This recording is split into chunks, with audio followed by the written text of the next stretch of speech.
That's a wide body beat.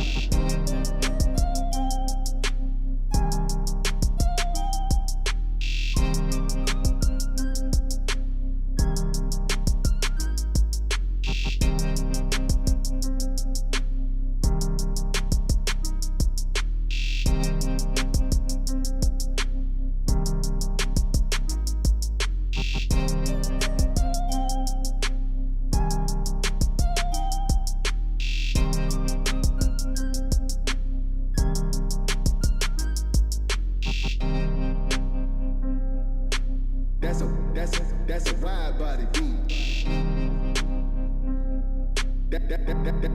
That's a wide body beat.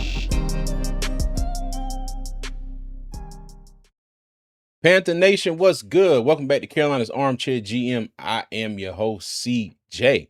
All right, and today coming to you a day early. All right, happy Juneteenth, everybody out there. All right, but coming to you a day early because this is also Father's Day weekend, and I'm hitting the road first thing in the morning to go back home and see my dad. All right, very excited to go see him, but I was also like, hey, I can't break this little streak I got going. 'Cause, I was off for a minute, and I said I got to get the show done. But like I said, I am off work today. All right, holiday for us here in Charlotte, and so decided to come a day early, or come to you with the live a day early. But yeah, man. So as we have been doing for the past couple of weeks, we've been talking about the roster. Okay, we did roster talk episode 1 about the running backs. Episode 2 was about the offensive line. And today in episode 3, we're going to be talking about the wide receivers. Okay. And hold on one quick second here. Let me do this. Because I feel like this daggone light is way too bright right now. Okay. All right. Feels a little better. Okay. So joining me again. All right. Per the norm. You lucky they can't hear you right now. But joining me again, per the norm, is your favorite couch scout extraordinaire, Mr. Tone, cousin Tone. How you doing, buddy? Man, I'm good. I can't call it. Trying to shake a little honey from the tree. What's happening? No, Happy it's the same old, Juneteenth. same old. Yes, sir. Happy Friday. All those good things. Mm-hmm. Oh yeah. Yeah, man. Okay, so now, Tone, we gonna get into today. Oh, I'm sorry, I meant to say the topic today in episode 3 is going to be the wide receivers and tight ends. Okay, we're going Right. to combine them in one episode. Um, Right. okay, now, Tone, I said about the running back battle a few episodes ago. Thought about that after we got off the show, and I'm like, yeah, this right here is going to be the most talked about um position group battle on the team this all season. Okay. And you're going to be talking about who might be the odd man out. You're going to be talking about who's going to get the bulk of the reps at, say, like wide receiver 3. You know what I mean? So Yeah. it's a whole lot to talk about, even at the tight end spot. Now, tight ends are pretty much set. I don't know. I know they're gonna keep it, at the very minimum 3. So we're going to have Sanders, Trimble, and Evans. Don't know who else is going to jump in past that. Okay, but the big thing about the tight ends is, will they produce? Will they live up to and I would say the hype that Panther Nation has, placed on them, not necessarily the hype that anybody else outside of Panther Nation, is placed on. And when I say hype, I guess I mean expectations, not really hype, but just certain expectations from the fan base. Okay. All Right. right. Right. So let's get into a couple of comments here. Rob Walt, what's going on with you? How you doing? What's up, Uh, Raw? Q Q Slade. Slatum. I wish I was off, man. Yeah, let me tell you. Hey, when I tell you this guy right here, okay, almost messed up big time because I kind of forgot we had the day off, and I had been playing a whole bunch of stuff at work for today, and I had to go in and do all of that crap yesterday. When I say I was tired when I got home, I was tired. I was done. I was pretty much done yesterday, but I got about 97% of it done. I got one more little thing I got to do here today and send off, but it's You all went out good. there planning for the future, was you? No, literally installing some things around the building. That's. Oh, okay. I got you. but I was operating like I was going to work Friday, and I was like, wait a minute, hold on, I'm not going to work Friday. But Raw said, "What's up, Tony?" Let me see. What's up, Raw? Set Rips Bunch 2 fans. Yeah, what's going on with you? What's up, Set? I don't think I've ever seen that person name before. Who's I don't that? know. I don't know. Hey, appreciate you joining if you knew. All right, thank you. Hey, they went back to us as 2 fans. Uh-huh. This ain't their first time. This ain't the first time. Yeah. Hey, Dennis the Menace Jr. and your twin. You know Let me what I'm saying? say this is my sister talking about my new name should be Dennis the Menace Jr. she talking jump about my pops. Oh, Kevin Hubbard, what's good with you, man? How you doing? What's up, Kevin? Let me see. Wilmington, is it Bobo? Said can't wait to see this defense in the game. Let me tell you, I'm gonna be close to Wilmington here tomorrow. Hey, so Tone, when I go home, right, I get down to the Green Swamp Road, make that right, go down to Green Swamp, go past Supply, and then go home, right? So tell me why I'm just not realizing, like up near Wilmington, they made like a little bypass, a 140 bypass. Tell me why takes you around Leland, right? Yeah, tell Takes me you around, why yeah. it's 2 minutes longer. It's 2 minutes longer and 2 miles longer to take 74 all the way down to Leland and then come back to my parents' house. I said that might be my last trip down to Green Swamp whenever the last time I went down there. If Yeah, I didn't. anybody on here knows what the Green Swamp Road is back in Brunswick County, it's a long winding road through the Green Swamp. But the thing is, though, I'm not going down there, I'll be rolling. But you always get stuck behind somebody doing like 45, 50 miles an hour. And it's not a lot of places to pass, and it's very frustrating.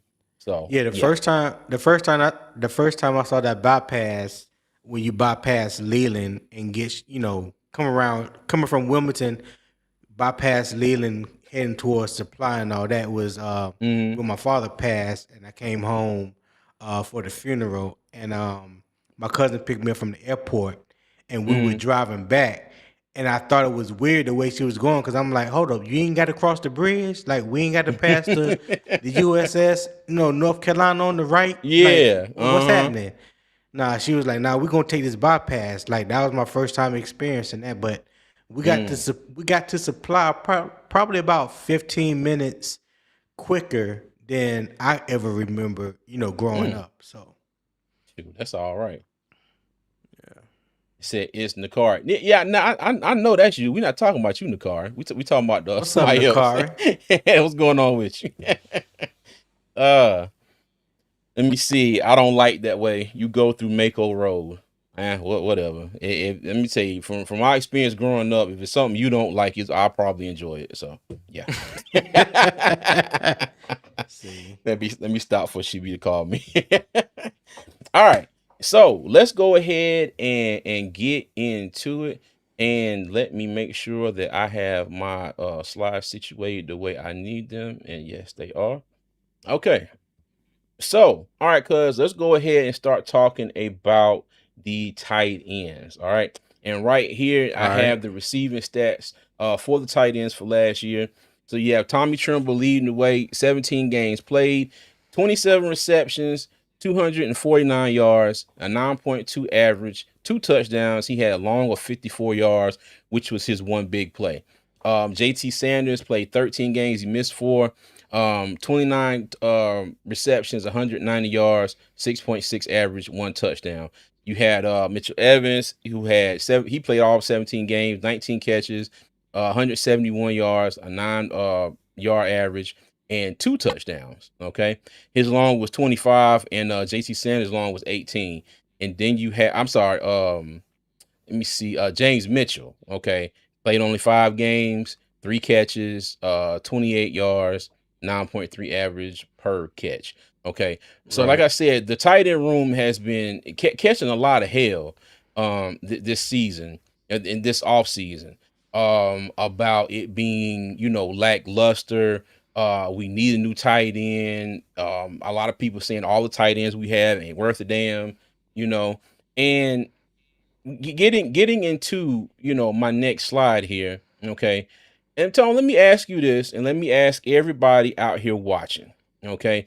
Are we overthinking this tight end position as a fan base? Okay, I'm not asking this, as the the Carolina Panthers, because I honestly think they're not overthinking this. I think it's pretty clear that the Panthers like the group that they have. Okay, because Right. there were some opportunities for them to draft the tight end in the draft, and they didn't, because now Kenyon Sadiq went earlier to the Jets before the Panthers picked in the first round, but you still had my Right. man from Vanderbilt, and a few more tight ends out there. So let me ask you this, Tone. Do you think Panther Nation as a fan base is overthinking the tight end position for the Carolina Panthers? Well, I think it's kind of split. I think because you have some people that feel like we don't have enough.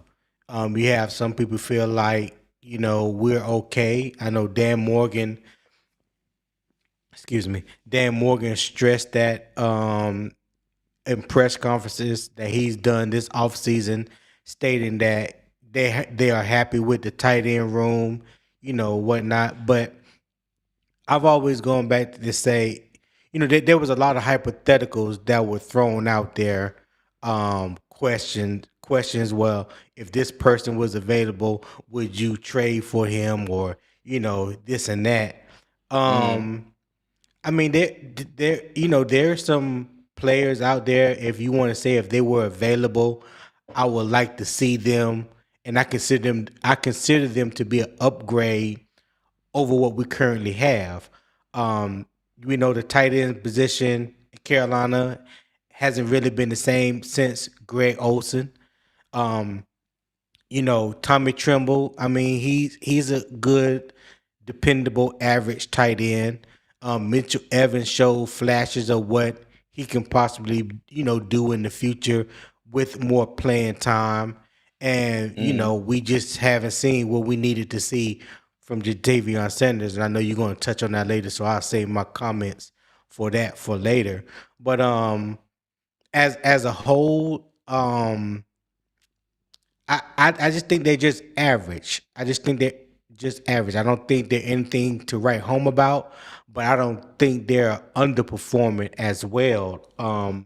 I think they have done just what they have been asked to do in this offense, as far as block first, catch second. That Um, part. Yep. but when it comes to Tommy Tremble needing to stay um, off the injury, off the injury report, needs to stay Mm-hmm. healthy. Him and Mm-hmm. Jatavion Sanders both need to stay healthy.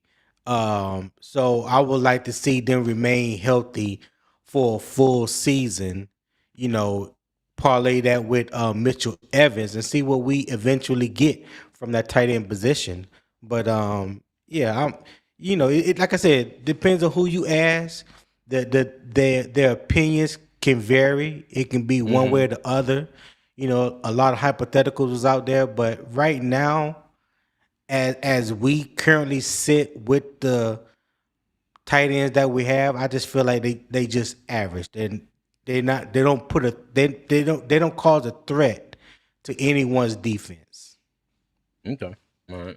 And I What you agree think? with I agree with what you said, and I add this too. Um I think they are, hovering around average. I don't think they're as bad as a lot of people say they are. Hmm. I've seen Tommy Tremble go from, not being able to catch damn near anything. I ain't gonna say anything, but when he first got here, he was a blocking tight end. That was about it. Okay, so I've definitely seen Right. him come along and evolve and being able to go out there, catch a pass, and break it for a big play here and there. Okay. Right. Mitchell Evans, I think he had a solid rookie season. One thing that you get out of Mitchell Evans and Tommy Tremble, you get pretty decent blockers, pretty good blockers. And I think Jatavion Sanders was brought in here to be that other element from the tight end room, like being able to go get downfield, you've seen him be able to make tough catches. You've also seen him land on his head too, trying to jump over people, getting flipped over, and things like that. But how I always like to say, your defensive line will help your linebackers, and then therefore that will help your defensive backs. If your defensive line can get pressure, it helps your linebackers, and it helps your defensive backs from not being able to cover, for the entirety of said play. And I say the same thing here Right. when we talking about wide receivers and tight ends. Okay, if we can get this wide receiver room in sync and get them to function as one unit, I think in turn it will also help out our tight end unit as well. I think it will open up some opportunities for them. You get what I'm saying?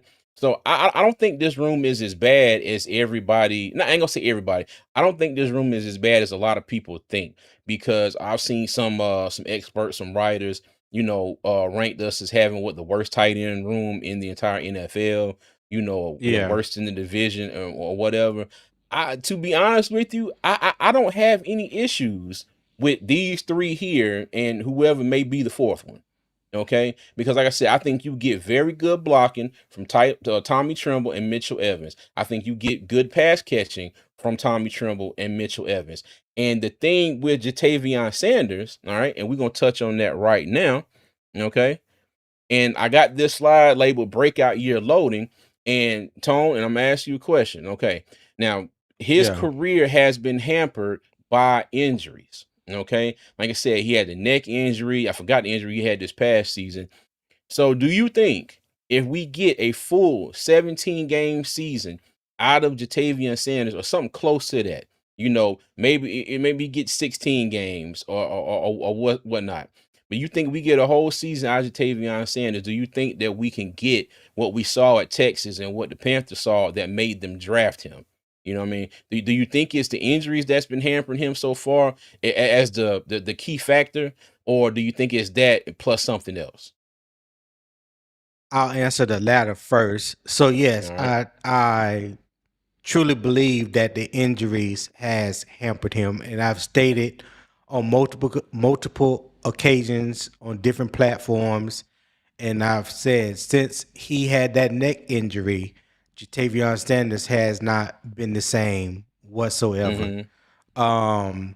You could see him being hesitant when it comes to receiving contact, or possibly lowering his shoulder to deliver a blow to a defensive back and try to get extra yardage. I think a lot of that can affect your confidence. When you out there playing scared and you don't have the confidence in yourself to be who you once were, that can affect you mentally when you playing this game. This game is a gladiator sport. It's an alpha dog sport. And there's no room, honestly, to be out on the field playing timid and scared, because that creates a weakness not only within you physically but mentally, because now you're second guessing everything. You're scared of what may happen because of what has happened. You know what I mean? That makes sense. Yeah. So Facts. is this a breakout year for Jatavion Sanders? I would say yes, because of the high expectations that was placed on him when he first came into the league. When you look back at his last year at Texas and the type of tight end that he was catching everything, yards after the catch, not hard to bring down, catching everything, affecting the passing game, whether it was down the seam, or tight end screens, or anything. Like, he was like really truly used in that passing game at Texas. So that's what gave a lot of Panther fans, including myself, a lot of high hope when we drafted him, you know what I'm saying, we were under the mindset that this is a type player that we're going to get. So yeah, if he can stay healthy for 15 to 17 games, I'll give him that 15 to 17 games. I think that's a full season because That's people fair. miss games here and there based off injuries, and because he already has a injury history, I don't think it would be I don't think it'd be too much out of the realm of possibility that he may miss 1 or 2 games for whatever the neck injury is, whatever. But if he can, in order for him to have a breakout year, he has to be that tight end that he once was at Texas.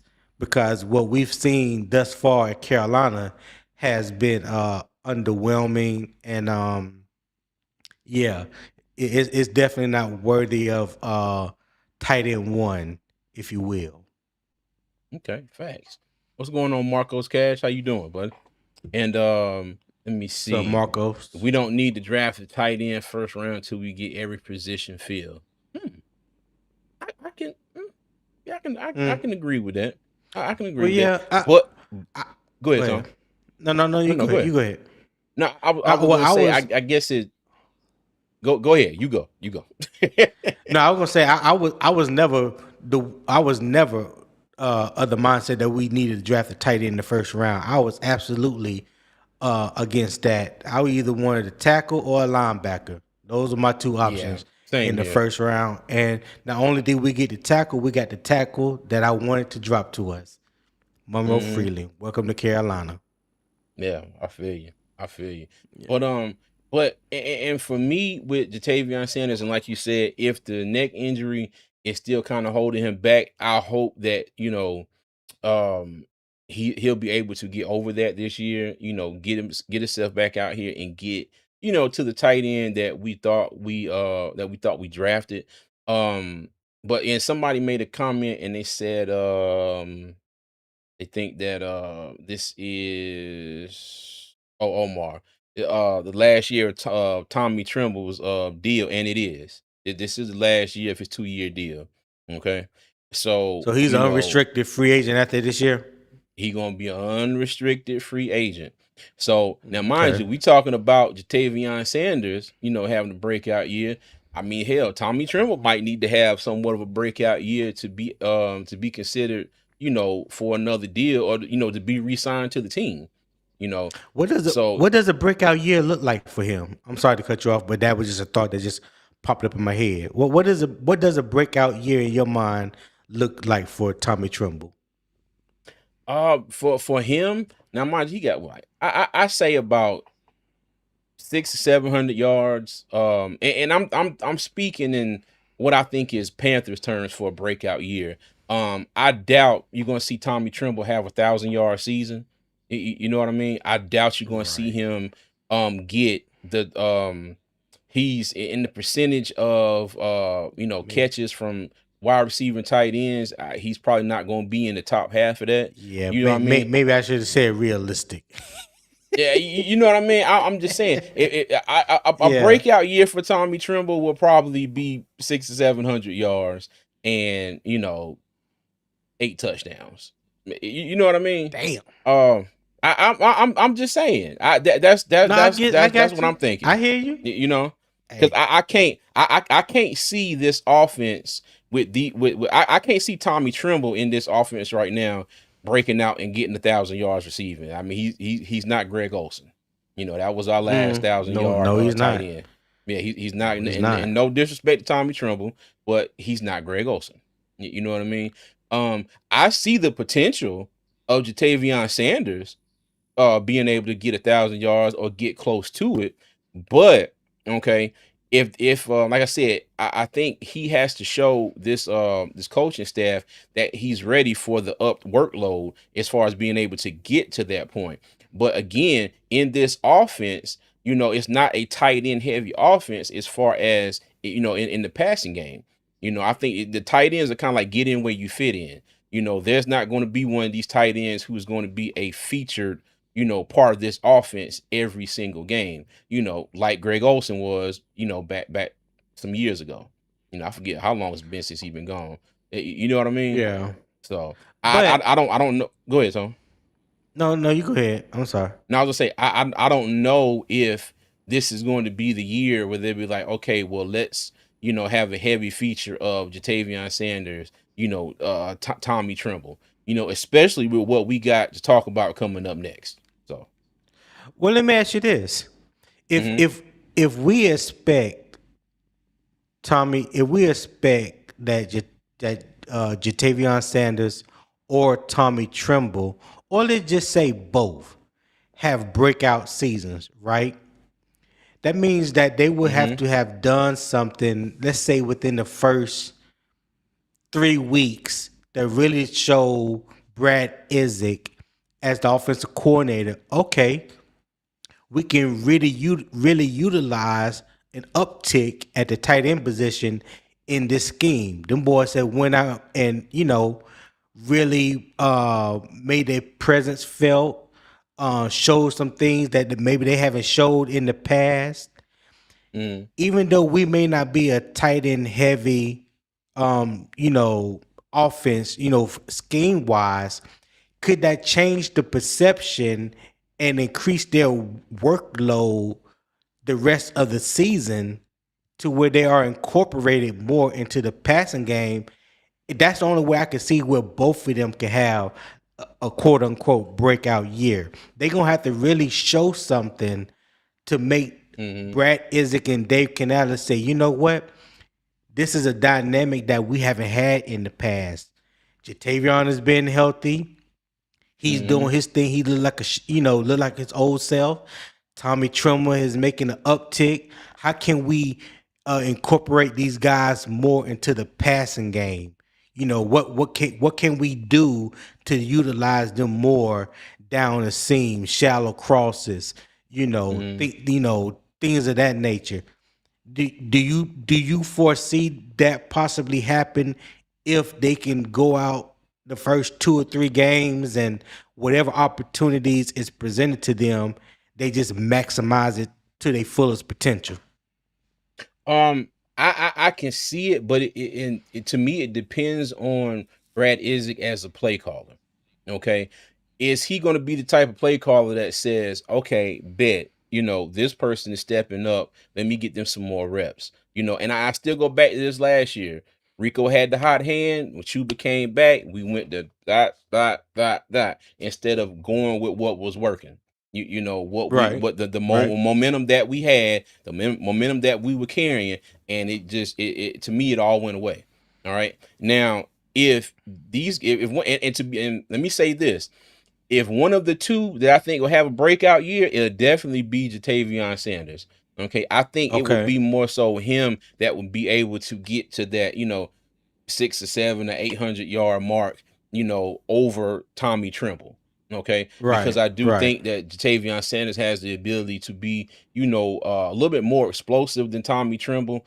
Also Right. make tougher catches than Tommy Tremble. You know what I mean? But yeah, to me, it just depends. If these guys go out there and do what you just said, it all depends on Isaac and his play calling. You know, That's the wild card. That's the that that's wild that's card right that's the there. that's the wild Yeah. card. And like somebody else said in the chat, they like Mitchell Evans, but it was just he didn't get a whole lot of reps. I like Mitchell Evans too. Yeah, You me know, too. Me too. I like all three of the tight ends. I really do, because I felt like there were times last year that each one of them stepped up and made plays.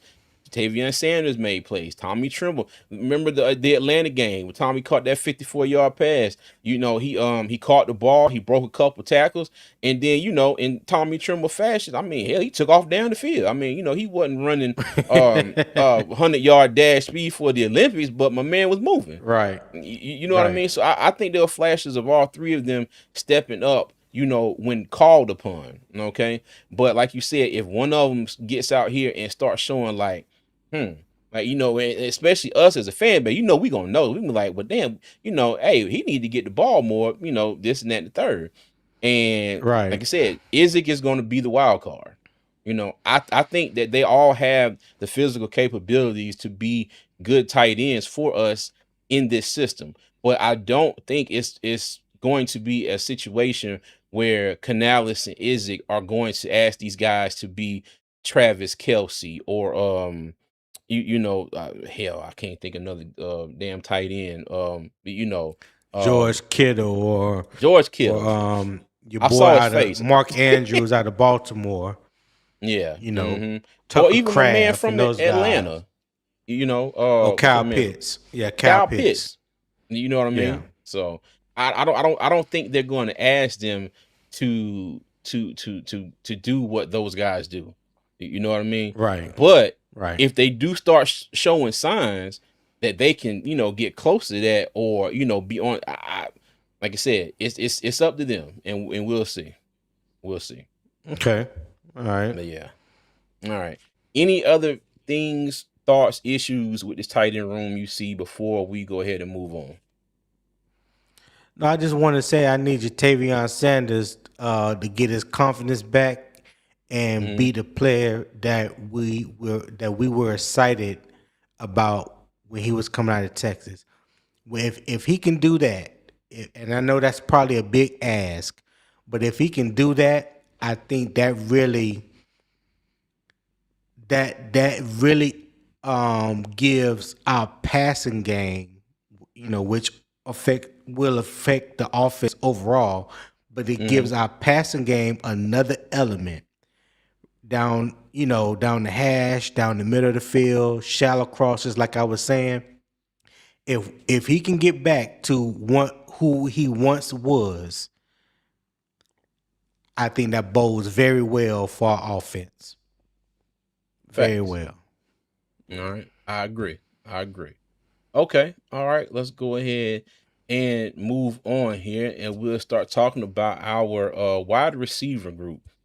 Our fairly young wide receiver group. Okay. Now, these are the stats from our wide receiver group from last year. So you see Hunter Renfrow was on here, but he's no longer on the team.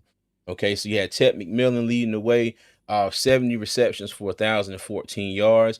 He had a 14.5 average, 7 touchdowns, 17 big plays, and he averaged 59.6 yards a game. Jalen Coker, so he missed 6 games, all right? Still, 33 receptions, 394 yards, average of 11.9 yards a play, 3 touchdowns, 6 big plays, and he averaged 35.8 yards per game. Xavier Legette, 15, he missed 2 games, he had 35 receptions, 363 yards, 10.4 yards a catch, 3 touchdowns, 7 big plays, 24.2 average yards per game. I'm Okay. gonna make Poppin mad. You mean to tell me that's all Xavier Legette had in 15 games? So you mean to tell me Coker outplayed him and played 4 games less? That's for Yeah. Poppin. That's for Poppin. That's for Poppin. Only Poppin. Okay, I got you. Go ahead. But yeah, so this was our wide receiving group for last year, with our first round pick Tetairoa McMillan leading the way.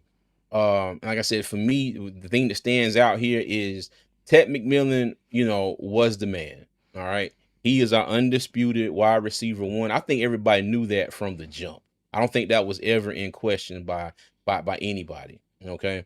Right. Jalen Coker went on the field, he does his thing. All right. Xavier Legette, he's definitely in limbo. Now he's entering what this is year 3. Year 3. You know what I mean? Yep. And I think he even said that this was a make or break season, for him. All right. So He we'll did. see. We'll see about that here in the in the coming months. All right. But let me go ahead now. I'm gonna go through our top few wide receivers here.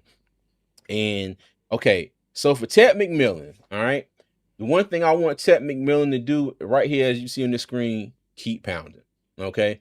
I think Ted McMillan put on some weight this offseason. I forgot how much it was. Was it maybe like 15, 20 pounds? He put on some weight. I'm going to assume that's for, him being able to, get out of breaks and get out of what's the word I'm looking for? Oh goodness, let me tell you, getting old sucks. Being more physical with the defensive backs, being able to Hell, help me Create out, Tone. What? separation. Create separation. There you go. Damn. God almighty. Gotcha. I couldn't think of that to save my neck. But he put on a little bit of weight this off season. Hopefully put on a little bit of strength. My thing is for Ted McMillan, bro, just keep doing what you're doing. You went out there last year. You showed everybody that you are our wide receiver one, wide receiver of the future. We just need him to go out there, stay healthy, and keep producing. All right. Tone, you got anything on Ted McMillan here? 'Cause like I said, my slide for Ted was gonna be real short because it's just like we just need him to go out there and keep improving on what he already does good. Yeah, I'm laughing at Pop. Hey, Papa, you never know. CJ might create one. He might create one, you know, so you can get it off your chest. We don't know. I don't know. But Hold on, listen, Pop. I got the link for you. I just need to know where to send it. That's all. yeah. Go ahead, Tone. Here's another, based off of what Carolina needed. We're talking about last year, the 2025 draft leading up into the 2025 season. I was now of the mindset that we should take a wide receiver in the first round because we had so many holes defensively. I wanted an edge rusher or a linebacker. Those were things that at that time I felt like was more important. Now that was just my opinion. But Tetairoa has definitely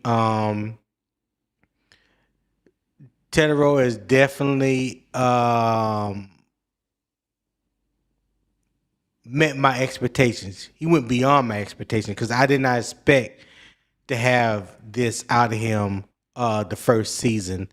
By watching tape of him, because I watched a lot of games that he played in the Big 12 last year because I follow Colorado heavily. Outside my Tar Heels, I follow Colorado. So there was a lot of games, from tape that I watched with other scouts. There was just when he's not getting the ball, it was just underwhelming. You know what I'm saying? Lackadaisical, not like really involved in offensive game plan or the play. I ain't gonna say the game plan, but the play. So that was my reservation when it came to him. But to my surprise, he went out there and balled last year. I noticed that he was a little bit smaller than what he normally was at Arizona State. I mean, at Arizona.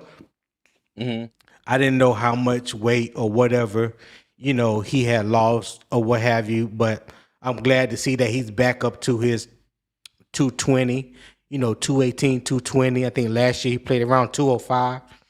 I think that added weight, the muscle that he put on is going to help him get back, to his physical form that he was at Arizona. But I was pleasantly surprised. That pick worked out very well for us. So, I can't deny that. I won't deny that. It is what it is.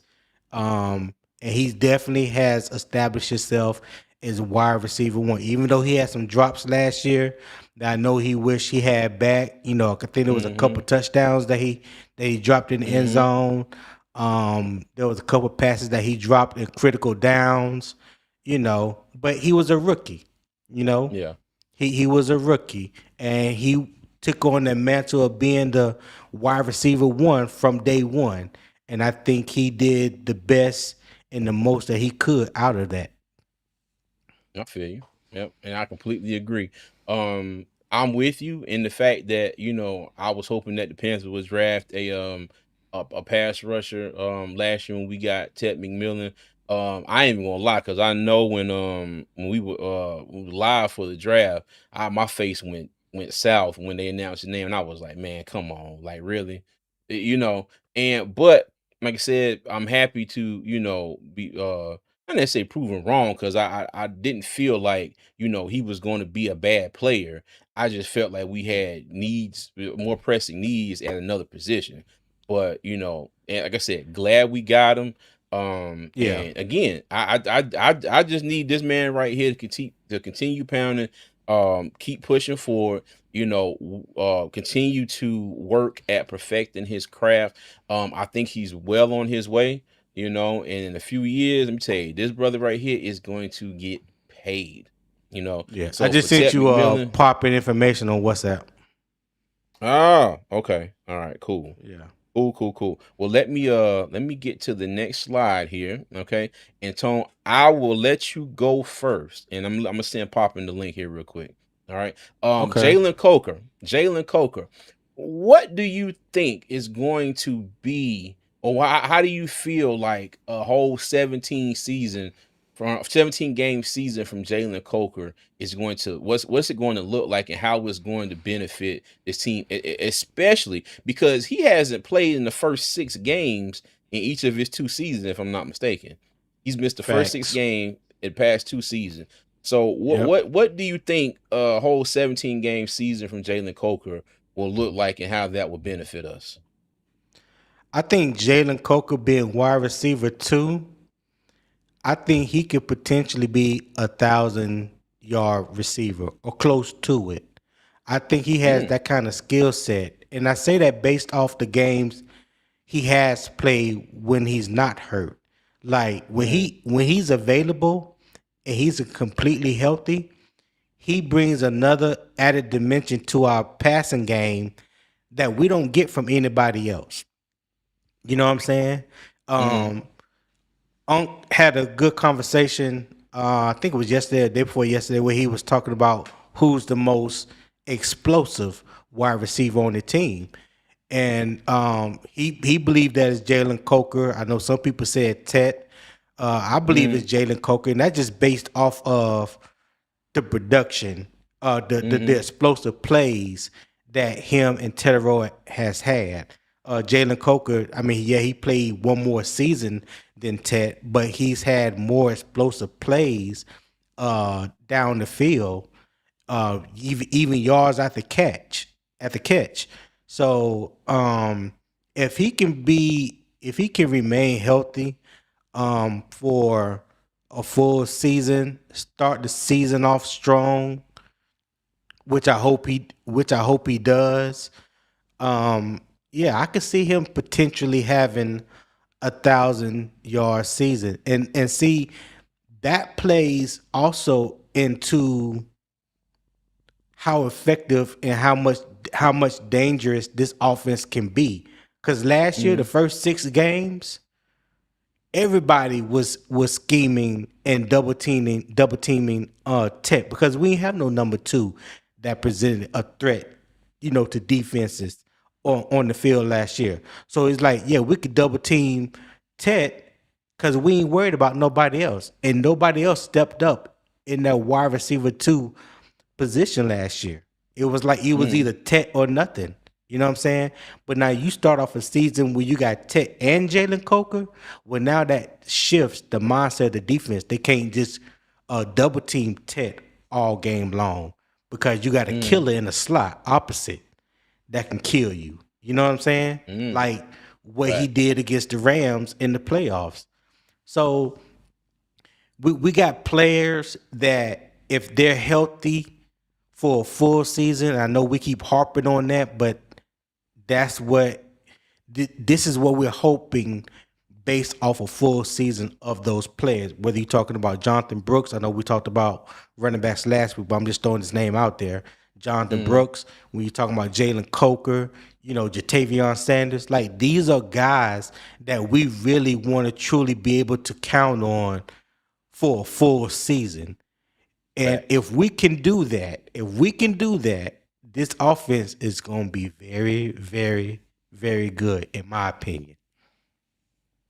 Facts. And for me, kind of answer my own question here. Um, I think you're going if we can get Jalen Coker healthy out of the gate for the full season. I think, like you said, people were scheming for Ted because we really didn't have that established number 2 wide receiver. I think you're going to see explosiveness out of the gate, from this offense, because you got Coker, who, okay, I think he's a kind of a do-it-all wide receiver. Okay. He's Right. not a burner, but if he gets some space on you, hold on. Right. Oh, I'm sorry. Somebody at the front door. But if he's not a burner, but if he can get space on you, you know, as you see, he can take off and he can run away from you. Okay. I think he's a Right. tactician. He's meticulous in his route running. You know what I mean? He gets separation. He gets to the spot where he needs to be. All And he that. turns around and he makes plays. You know, we haven't had. Facts. I don't know when the last time we've had a route runner, you know, like Jalen Coker. You know, I love DJ Moore to death. Don't get me wrong, but I don't think DJ Moore was the route runner that Jalen Coker is. You know, hell, sometimes I don't feel like he's the route runner that Ted McMillan probably could be. You know what I mean? But like I said, no Who? disrespect to DJ Moore. DJ Moore. DJ Moore? Yeah, he Mm-hmm. wasn't. DJ Moore wasn't known for his route running capabilities. That Mm-hmm. route running was not his expertise. And I said that about him when he came out of the University of Maryland. Like Mm-hmm. he was a better wide receiver in the mold of a Debo Samuels. But as Mm. far as a technician, a route technician, no, that was not never in his wheelhouse. He didn't run the full route tree when he was at Maryland. He Yeah. just didn't. You know what I'm Yeah. saying? Yeah. Mm-hmm. Now, mind you, I believe DJ Moore got better as time went on. You know, in his Yeah, time with no doubt. Carolina, you know, and in his time up in Chicago. Where is he at now? Did he go to Buffalo? Yeah, he's in Buffalo. He back with Joe Brady. Okay, the Buffalo Panthers, boy, popping. What's good with you, big dog? What's Papa, going what's on? What's going happening? on, man? What's up? Yeah, I heard you, Tony. Yeah, I heard you. Yeah, you know what? I done did too many deep dives on that good fella Excel. I'm gonna leave him alone, man. I'm gonna leave it alone. Oh, well, Uh-huh. no, hold on, no pop. We don't want you to leave him alone. Hey, do me a favor. Give me your thoughts hmm on Coca real quick, and then I got you in the next slide. Okay, so this is my opinion and my opinion. Um, No, Lord. from a business aspect, Mm-hmm. um, I'm not mad at the money that they paid him. I mean, they gave him, you know, what, $11.6 million. That's around, a number two, number three money. I just didn't like the timing of it. Maybe in the middle of the year, week 10, something like that, knowing that Mm-hmm. he stayed healthy through all those games, I would have Yeah. approved more of it then. But right now, for 11 games in 3 years, I wasn't really like cool with it because I mean, you can't be preaching one thing and then do another. I mean, yes, he is taking full advantage of every time that he's been on the field, but Mm-hmm. I just don't like signing hurt players. That's just to me that doesn't That's a fair do point. anything for us because Yeah, that's a I fair need I need point. a full season. Yeah, I need a full season from you. At least give me a full. Can I get a full season? Give me 15 games. I mean, I was even Yeah. hard on J.C. Horn, and he's a first round Right. pick. Mm-hmm. So Right. we giving 35 million to a guy for 11 games. What does that say to other guys? Hey, you only need to don't drop any balls for 11 games, and they'll give you 35 million. It isn't kind of encouraging because if you produce when you got the chance, then it does say, hey, they will pay you. But I'm just so tired of players robbing the bank. Not saying Jalen Coker is. Just Yeah. saying we've had so many people come in here, rob the bank, and then do nothing. Jalen Coker's in a special place where, he has done significant things. It just hasn't been consistently enough for me. Yeah. Hey, look, we Mhm. now we definitely got a bank robber that I'm hoping that, you know, I was high on when they brought him in, you know, and I'm still not giving up on him just yet. But Turk Wharton on defense, you know. Now mind you, right now he's yeah. Let me tell you, I'm he's all the way straight on up him.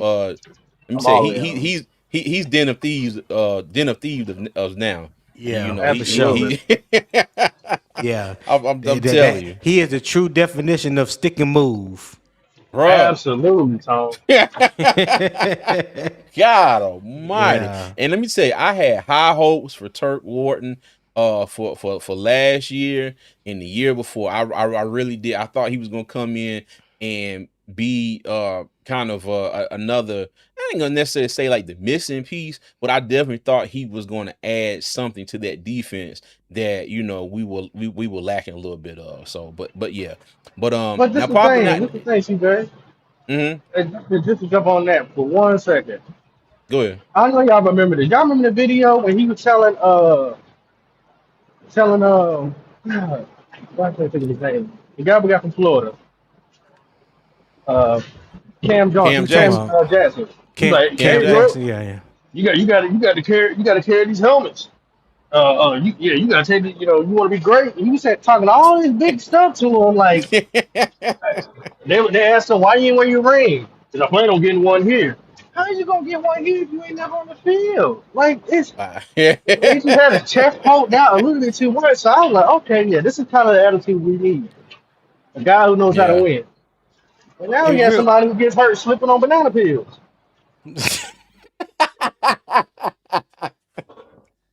Yo. Damn.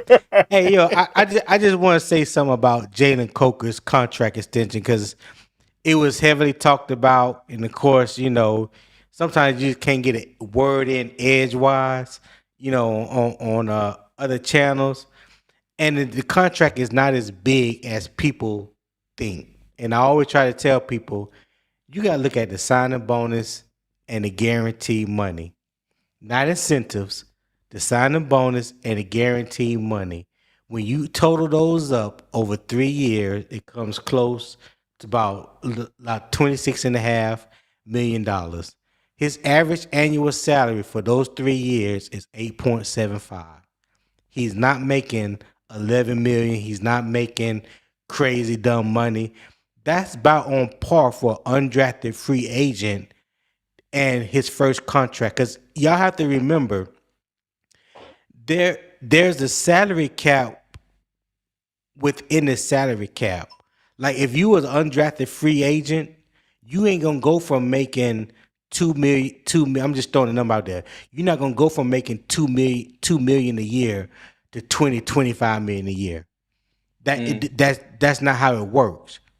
Cause that increase is based on where you was drafted in the first 7 rounds, or as an undrafted free agent. He was an undrafted free agent. So the money that he got was based off of that, not as if he was a first round pick or a second round pick or a third round pick. Yeah. So Yeah. Tony, And I let got me it. get this understanding. Are you saying that according to where you're drafting and how you perform as well, there is a barrier of how much you get paid plus of what you Yes. also did on the field. So Yes. they could probably overpay you, but that'll just be dumb. But at the same Mm, time, there's no way, like you know how people like, oh, Bryce can get like the bare minimum, like 25 million. It's like you can't do that because of the uh the NFL organization as far as what they got with what's the player What partnership? what What's it what called? what what do you mean? What are you talking about with Bryce? What do you mean the 25 million? So you know some people will be like, oh, they'll try to lowball it. They'll be like, okay, mm, if they Mm-hmm. sign him 25 million a year, it's like he's not going to sign that because you can't. Which I've heard. I don't know if that's true. You can't sign him that low just because you want to sign him that low. It's the player association won't allow you to do that. mm. Well, the his 5th year option is for 27 million. Yeah, I'm So just throwing an example why? out there. Yeah, no, I Oh. get you. So when it comes to quarterbacks, so we talking about Bryce Young. So take Bryce Young for example. His max value is really going to be based off of a few things. One is going to be for the fact that he was the number one overall pick in the draft, right? Mm, That's one. Then it's going to be based off production. Then it's going to be based off what is the market value for second contracts for quarterbacks coming off their rookie deals. We know every year the market goes up, right? mm, Every quarterback nowadays, when they coming into their second deal off their rookie deal, they are resetting the market, right? So mm-hmm. it's not in the realm of possibility, honestly, whether you believe he's worth it or not. It's not in the realm. It's not without. It's not. It's not out of the There's realm of a possibility. yeah, it's not out of the realm. That's what I'm trying to say. Thank you. It's I not had to be out of the paid. realm of possibility that he would get at least $55 million a year. Now, does that mean he's worth it? No, I don't believe he's worth $55 million a year. I don't. Not even though he took us to the playoffs next year. I mean, this past year. Even if he balled Nah. out this year, you know what I'm saying? Whatever that may look like and lead us back to the playoffs. If he got $55 million, that is based off of market value, production, and where he was drafted at originally. There's a pay scale for each position in the NFL that they that a percentage of your next contract can be maxed out at. I had it one time. I don't know where I did with the information, but I think it's like 125%, something like that. I don't remember the exact numbers, but that's why I've been trying to say to people, a lot of these guys in the NFL, in my opinion, are not worth making the type of money that they make, but the market dictates that. So you can't get mad at the market. The market is the market, and it's going up. It's not, a staying even or going down. The market is continuously going up. That's why these contracts keep keep going up. Quarterback contracts keep going up. Defensive ends keep going up. Wide receivers keep going up. You know what I'm saying? These premium positions are getting premium money. Left tackles, right? You see what Tyler Linderbaum got this past summer from who did Tyler Linderbaum go to? The Giants. He left Baltimore, went to the Giants. He's making $27 million a year as a center. That was crazy. That was crazy because I think the highest paid center at the time, I mean, y'all can correct me if, I'm probably wrong on this, but I think it was somewhere around $14-15 million, something like that per year. He reset the market for centers. So what do you think Creed Humphrey is going to want when it's time for him to resign with the Kansas City Chiefs? The bank. Okay, Yeah. you know what I'm saying? What do you think? These guys that's been in the league 2 years and they keep performing like the way they perform, they gonna be looking for at least north of 20, at least at the minimum. Why? Because Tyler Linderbaum by himself reset the market at the center position. So now that's something else they got to deal with. You know what I'm saying? Yes. Yeah. Facts. Yeah. Yeah. Hey, Driver said I should be embarrassed. No, sir, you should be embarrassed. You What should be up, embarrassed driver? because you typed in there. oh, You typed into the comments, but you didn't listen. You only typed to respond. If you would have listened to what I fully said, then you would have correctly been able to say something about what I said. I said if I got a year of production. 11 games of production in 2 years is not enough for me. So I cannot feel embarrassed about my opinion, sir. Thank you. man, but if he gets this year, gets out here, plays the whole season, and is able to still produce on the same level, then we Yeah. Gucci. I didn't say it was Yeah, a bad deal. It's just the yeah, timing. Like I said, if he would have played like 10 games this year and they said, you know what, we're going to go ahead and lock this in, I have no problem yeah. with it. I just, I feel you. I he feel just you. ain't started. Hey, He hasn't started the year yet. yeah, and let's get, and I pulled up Jalen Coker's contract right here. So as you can see now, he's getting let me see. So he doesn't have any guaranteed money after the second year of his contract.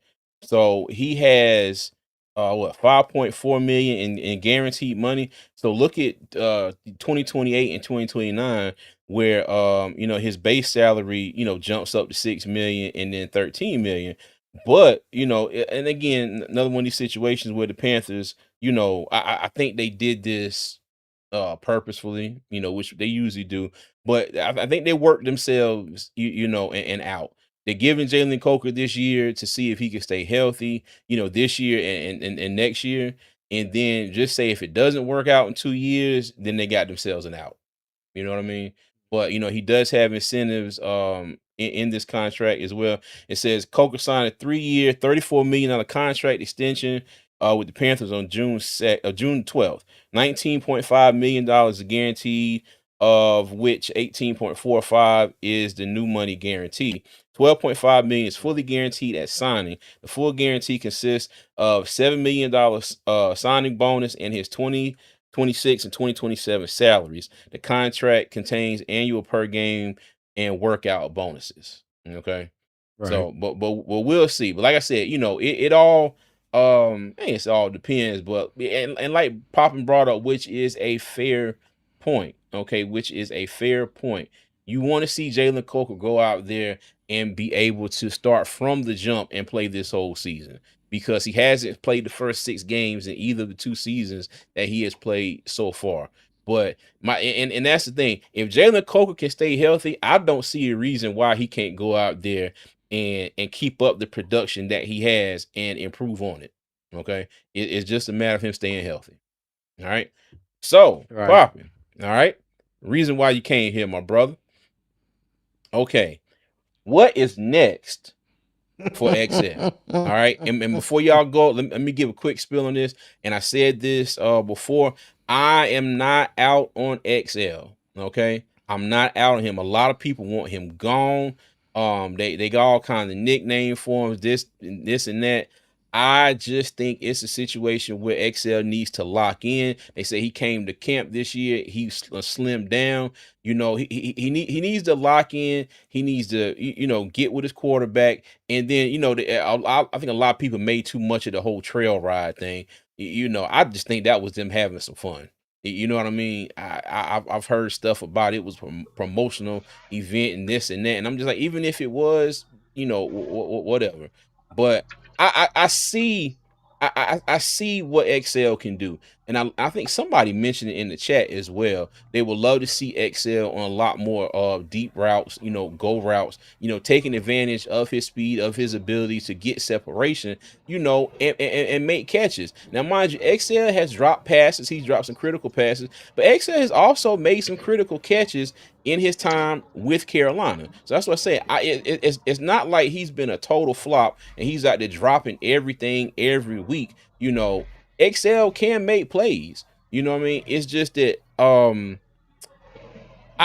don't know. I don't know if he's gotten the right opportunity just yet, as far as how he's used in the system. You know what I mean? But Poppin, Tony, let me get y'all thoughts on XL and what's next for him. What y'all feel is next? Go ahead, Poppin. The floor is yours, sir. All right, so my prediction is kind of like CJ said, breakout year. I think he's super locked in. I know some of us go to work and we don't do nothing outside of work. All we do is go to work and then we work and work. We barely we go home and go to sleep, and then we just go back to work for another 12 hours because that's just what we do. I don't understand how people don't think that they can't have an outside life. If you can't have an outside life, you work a regular 9 to 5 job. So okay, they. But anyway, that's another subject for another day. I think that I love the fact that he came in, he took in what they said into consideration as far as dropping his weight. I like the fact that he extended Bryce. I believe he had 3 wide receivers out there, 2 corners, and Bryce to come out there to the bench. He didn't really promote it because it's kind of a last minute thing. But that just shows that, hey, we're trying to build communication, because this is my thing. If me and Tony on the same team and CJ on the same team and CJ is the quarterback, but CJ and Tony hang out with each other all the time, they can maybe be able to joke with each other a certain type of way. They may be able to communicate with each other a certain type of way without it being offending, because they got to know each other. But if I come around and don't know how that works, then the communication could be possibly off. Bryce didn't have to go down there, and XL didn't have to invite him. I think that is very important, because as men, anytime you're on a team, you're supposed to be building bonds. So that way, when you do have to have those stressful conversations, you can have it without it being no feelings being involved. You be like, oh, bro, hey, man, you got to tighten up. Man, what you mean you got to tighten up? It won't be none of that. It'll be like, okay, I get what you're saying. Like, you're not coming from a place trying to embarrass you or make you belittle you or nothing. It's like, hey man, we trying to get this together. I think, and shout out to Nick Chastain because he said that. He said this, and I had to take some time to think about it. He said, but if you think about it, XL and Bryce kind of had similar issues. Both got benched, underperformed, and now it's time for them Mm, to really put up. I said, you know what? Now I thought yeah. about it. I said, you're right. I think both of these boys are going to show out. I don't know how much, but they definitely, I think, will have a better year than last year for sure. Because Okay. of what they're doing on the offseason. Facts. Okay, I agree. Go ahead, Tom. Well. Uh Let's oh. see here. I'm not out on XL because I've never been for XL. So let me just say that. Wow. XL was not a wide receiver that I wanted when we selected with the 32nd pick in the NFL draft in 2024. My selection would have been Lad McConkey or Keon Coleman or Ricky Pearsall. Those were my top three wide receivers. Hard to hear on Uh, Juneteenth. Hard to hear. huh? What did he say? I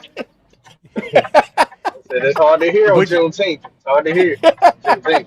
I mean, Hard to hear that. you can take it. You can take it however you choose to take it, sir. You know, yeah. I just felt like you know, XL was not worth us drafting or trading Trading up to up. draft them in the first round. I made that opinion well known when it happened. So this ain't no new take. Um, Mm-hmm. You right. if he can, and this is a big if, and the reason why I say it's a big if, let me say this. Let me start off with this. What does a breakout season look like for Xavier Legette, knowing that he's going to be at least wide receiver 3? That's a And good that's question. not even promised if Chris Brazzell pans out like a lot of people are hoping and thinking he will, because we already know Mm-hmm. the wide receiver 1 and 2 is already locked down. So if you expect Tet to have another 1,000 yards and you expect Jalen Coker to have 1,000 yards or close to it, then what are we talking about for wide receiver 3? Let's just assume that XL is going to be wide receiver 3. What does a breakout year look like for him? You know what I'm saying? I I, would start I there. expect Go nothing ahead, less than Poppy. 700 yards. I Hey, Nothing less expect than but nothing but less than 700. 700 yards. but you know what though, fellas? You know what though, fellas? It might be a blessing in disguise that the Panthers got Chris Brazzell, and potentially he's putting this pressure on XL. A breakout season for XL might not necessarily be any kind of a stat line. It might not be he has to get this many yards, he has to have this many receptions. Breakout season for XL might be just XL being consistent. And when called upon, you make the catches. You know what I mean? Like you don't have any games where you like the Philly game in his rookie year where you get the ball Mhm. and mind you, yeah, it was a little bit out in front of him, but that's a catch that any NFL wide receiver can go out and make. You got to bring the ball in, you got to be able to survive the ground and make that catch. You know what I mean? So it may not be a certain stat, and it may be that for a lot of us. Now, mind you, I would love to see him be able to get a certain amount of yards. I don't know necessarily what that would be right now, Right. but maybe it's a situation where if when the opportunity is there and his name is called upon, you make the opportunity, make it count, and make the best of it. Be more Him being consistent. consistent. There you go. Yeah. Well, You know, Yeah. I hope that he can at least get more than one target a game. true, true. This is true. Well, This is true. well, that is very well true, and I think Poppin is being a little disingenuous when he I say, am. yeah, okay, all right, think I don't need to say anything any further.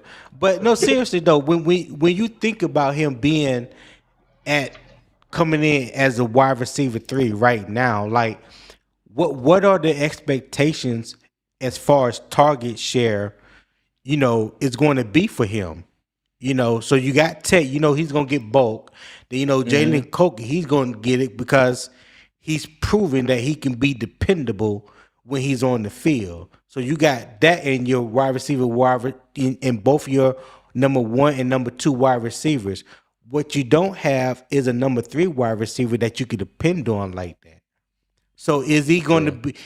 Can he be dependable like that? Like, can he maximize the target shares or whatever opportunity comes his way?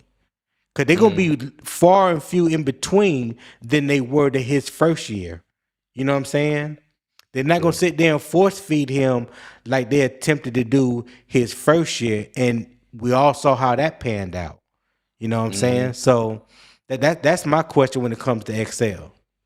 And you know what too? He might have even more opportunity because you got to think about it. You got Coker, you got McMillan, wide receiver 1 and 2. Okay, Right. Excel might be in a position to get some favorable matchups as the number 3 wide receiver. You That might be is able to true. line him up in the slot, get him take advantage of a possible matchup with, just say, depending on the defensive call. He might get matched up with a linebacker. He might get matched up with a safety. He might get matched up with a trash ass slot corner from another defense. You know what I mean? That is So true. I think the opportunities will be there, but can he be consistent and take advantage of the opportunities?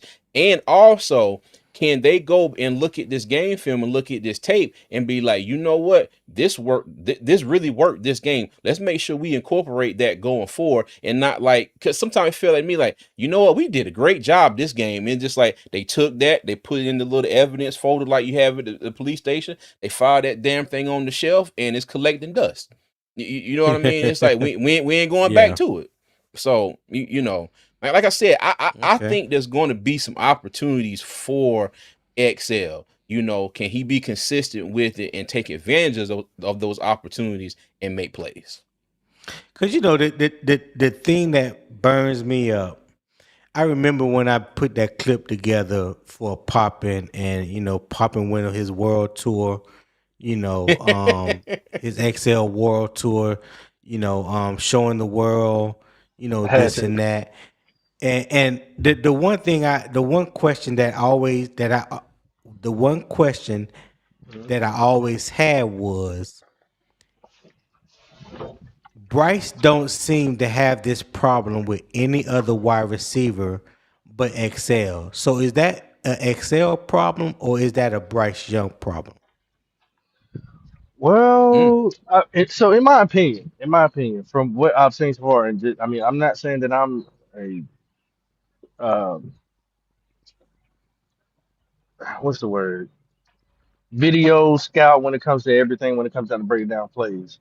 And even though I've watched every game, every play for the Carolina Panthers, I just felt like there was a lot of different issues when it comes to how we use our weapons. Because even though I went on my XL fight for XL trial, World tour, world world tour. tour, it was also low key. I was trying to fight for all the wide receivers because hmm Uh, the will you like what, not popping?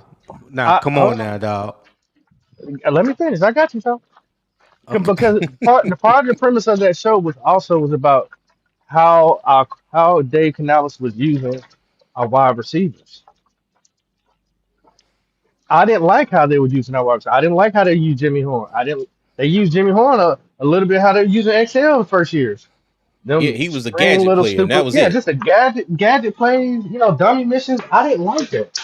So even though Dummy the main missions. I subject can't of agree with that. I cannot agree with that whatsoever. We I, did not I'm, we did not use XL his rookie year like we used Jimmy Horn last year. Come I'm on, not saying Poppy. I'm not saying all the You time. I'm just just said saying that. I'm just sometimes there was some wide receiver screens. There was some whatever them dumb play calls he used to call for have Jimmy Horn do. I don't see XL do that in his first year. He's too big for all that, man. Why you got him running? I Okay. just I'm I didn't glad like I'm that. glad you said that. Popping, what I'm gonna do for you one day, I'm going to pull up Excel's game film from his last year at South Carolina and let you see how they utilized him. Not just the highlights that everybody saw. I'm talking about actual game film. You'll be hmm surprised. You'll But be I surprised. get what you're saying. But how is that helping him develop? But you can't help develop someone beyond their capabilities. If you didn't come into the league running a full route tree, being a route technician, you're not just gonna all of a sudden after 1 or 2 years be a route technician and be True. capable of running all 9 routes on the route tree. And we ain't even talking about the extended routes that's not even a part of the route tree. You know what I'm Right. saying? Like at some point, people have to accept these players for who they are. You are who you are. Even when XL did the interview with Cam Newton during the Super Bowl weekend, he said, and this was out his own mouth, he talked about the best way to utilize him is a post or go routes. Those are the only two things. He never said I could run a full route tree. I could run a dig. I could, I could run hmm a comeback. I could run a shallow cross. Right. I could, he never say any of that. He's never mentioned that he could run a full route tree. If you are the number one wide receiver for a team, or if you're a wide receiver drafted in the first round, I'm gonna need you to be able to run more than 2 to 3 routes. Period. I Hey, agree. I but you agree. know what though? Hey, but you know what though, Tom? And kind of adding on to what Poppin was saying, um, if he knows that, and if There you maybe he go. expressed that to the Panthers, that's just like me.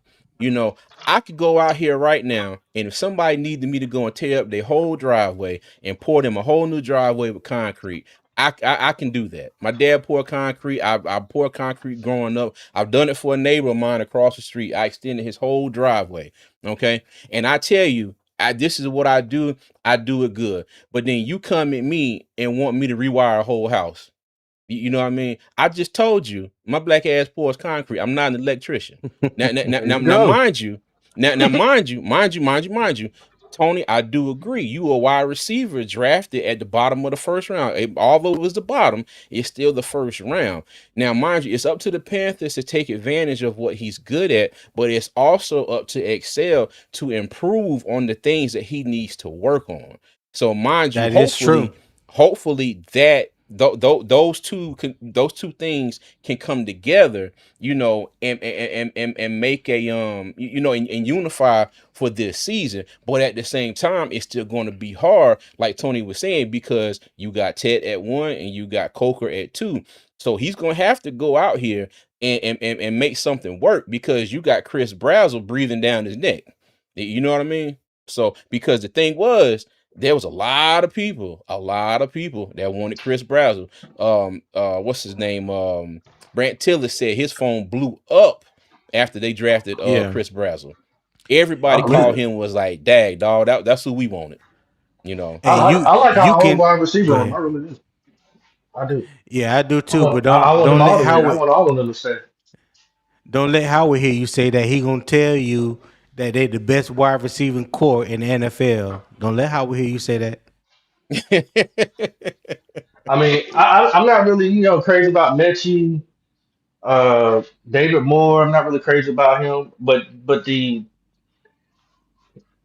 5 or 6 that I like, I would like them to stay.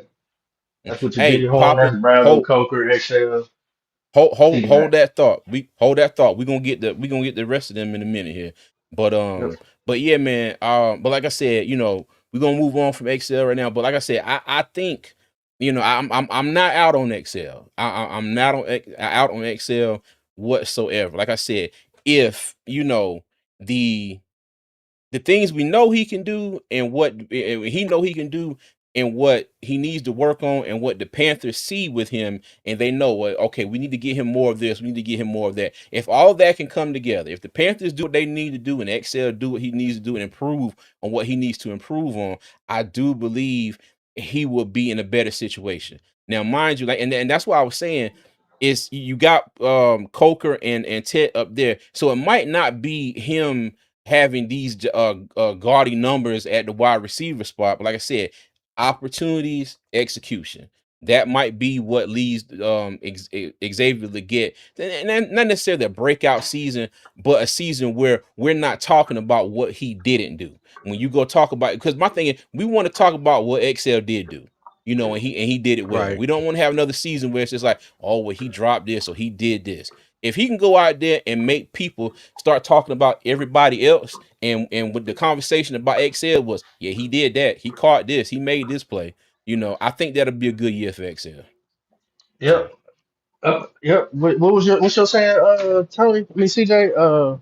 Breakout year loading. That's XL. Yeah, yeah. So we'll see.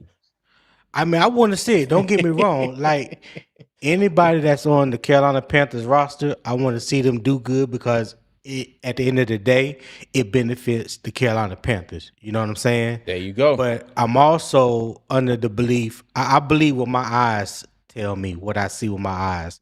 Facts. My eyes. The tape tells me everything that I want to know. You know what I'm saying? And that's why I can always be unbiased in my opinion. Yeah, like I did that. I like- Yeah, like that, like where that you was did cool. that. Yeah, I I like like where you did that. Yeah, that was cool. That was cool. Hey, and real quick before we move on, thank you for everybody that's joined so far. All right.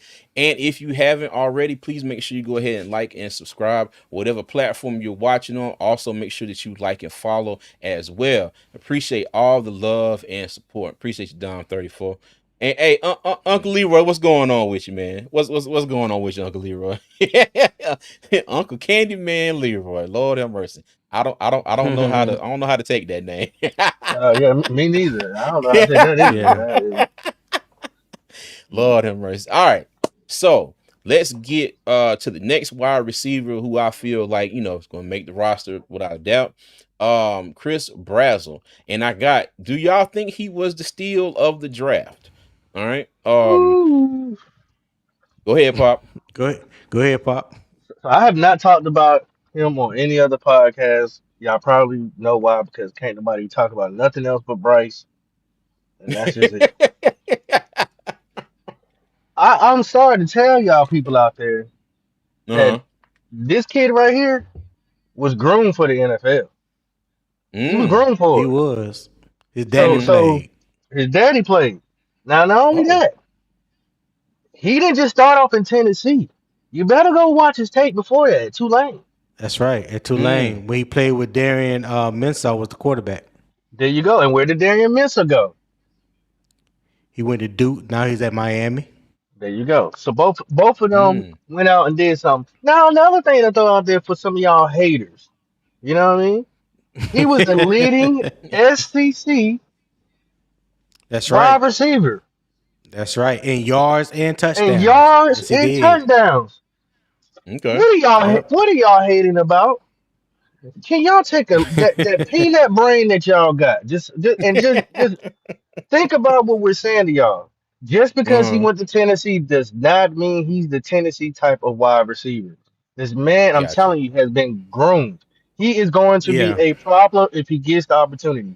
He's a hands catcher. Now he does kind of round off his routes a little bit for all y'all. I need a route technician type of people. Need everybody to be perfect. This boy can be a problem. I'm telling you, this is I hope he, like Nervez said earlier, my Ted Ginn type of guy. Just he can catch better and taller. He's a problem. I'm not gonna call him a beast because you gotta adjust the NFL. Yeah. He's gotta get the opportunities. Somebody's gotta throw on the ball, and they also gotta call the right plays for him. I put it like that. I love this pick. Yeah. I love the pick too. I would not call him the steal of the draft. Yeah. Sam Heck is my steal of the draft for the Carolina Panthers. The center from Kansas State. Can we have two steals? Yeah.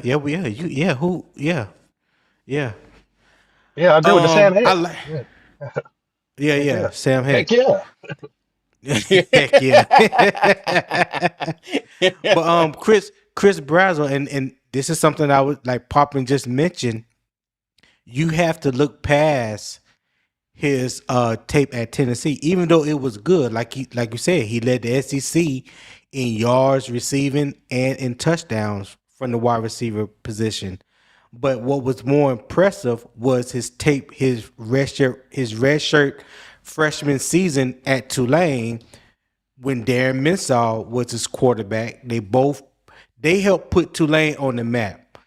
Tulane also had a running back named Mekhi Hughes that transferred from Tulane and went to Oregon, didn't get no playing time. Now he's back with his head coach, Willie Fritz at Houston.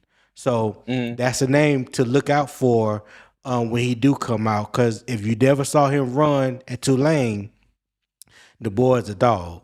But Okay.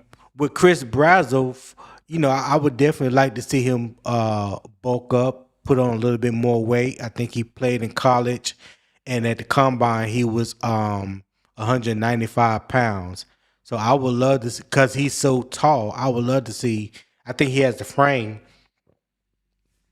the way he could put on another 15 pounds and won't skip a beat. And we talking Mhm. about just putting on 15 more pounds of muscle. He's still gonna look lean, but in my opinion, I think it'll make him a lot stronger. Preparing to take these hits in the NFL. The one thing I love about him is how he stays low coming off the line of scrimmage at 6'4", 6'5". It's like he doesn't come up high and then has to at the top of his route has to break all the way down. He's already low coming out his breaks, and that's an advantage for most receivers because when you come off the line of scrimmage like that and you have the same pace, it's hard for a DB to to decide which route he think you're going to run. Mhm. If you can make everything look like it's a go route coming off the line of scrimmage and he's already staying low, that's the beginning of a chess match between a wide receiver and a DB in my mind. And if he can translate that um, to manipulate the DBs at the top of his routes, I think it's going to work.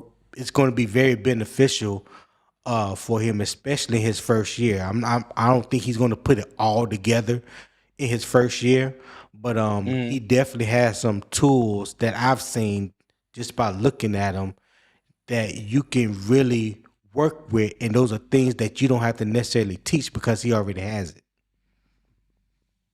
Facts. I got you. Huh? Yeah, mind you, I'm not gonna lie. He's looking at this. He said, "Put Uncle tight and I'll be the Uncle Drew for Carolina." Hey, Leroy, you crazy? But and popping when the analogy you use, Ted Ginn, but can catch better. Let me tell you. Let me tell you. Um, I don't people realize how much of an integral part Ted Ginn was to that Super Bowl run in that 2015 Right, team. Okay. right. Now, mind you, he had his moments, but I think he had more moments where he made big plays than not. He had some drops, Absolutely. you know what I mean? But Yeah. his plays and his ability to stretch the field and get in the end zone, to me, heavily outweighed, some of the flaws that he had in that particular season. Okay. If we can get the same thing out of Chris Brass, and like Tony said, it may not be this year. It may not be this year. If you start seeing, things come around and things starting to pay dividends, at some point this year, but around the corner next year and year after that, we might have something, special. I think we do have something special. Okay. But and at the same time, in the previous slide, I was talking about XL, this might be the push that XL needs to get him where he need to be. And then if he can do that and then also keep developing himself, because the thing is, if this wide receiver room gets their shit together this year, okay, all right, and then you think about them for next year, we don't have to pay. We paid Jalen Coker, okay, he got his money.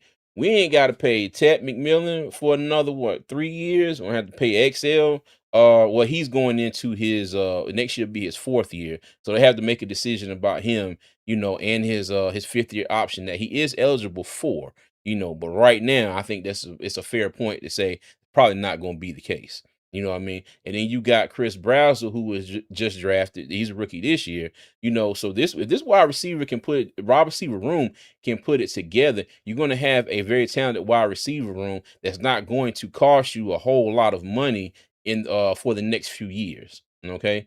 So it'll be beneficial for the team, beneficial for the organization, from the business side of things as well. But I like Chris Brazzell. I ain't gonna lie. Didn't really know who he was until we drafted him. I went back and looked at some of the tapes, some of his highlights. I like the way he gets downfield. We talked about this before, so I like the way he's able to get up, high point a ball, but still come down, keep his balance, and take off and continue the play. You know what I mean? And in today's NFL, that might be the difference of winning and losing the game. You know what I mean? You're able to catch that ball and take it, land and keep going instead of taking the pass, catching it, and get tackled right there on the spot. So You can't out though. Like Bryce can't out throw him. Bryce just got to no, sling it. Just throw your hip into it too.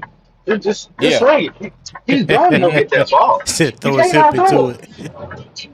throw a what Yeah. into it? Throw your hip into it. Throw a hip. Let me tell you, they gonna be playing "Let It Go" from Frozen on the PA speakers at the stadium. Lord have Something. mercy. But yeah, man, I like this edition. I definitely like this edition.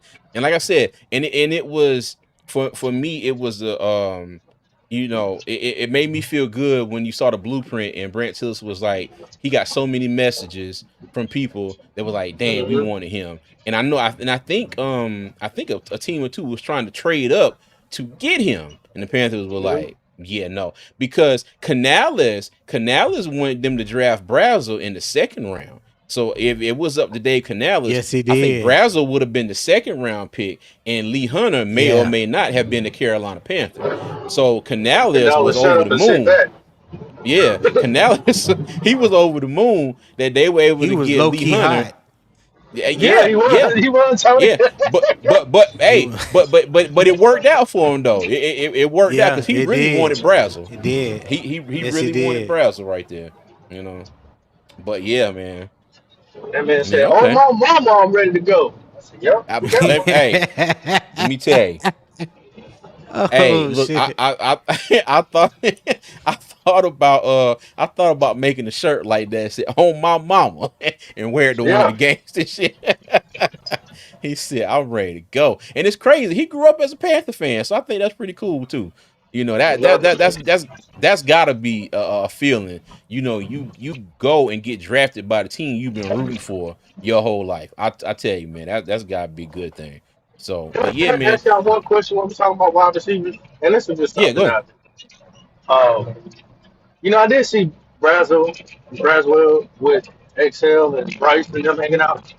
But I know them guys get up, but I've never seen Coker like with none of those guys anywhere when they're doing like any like off season training. Do you think there's a reason behind it?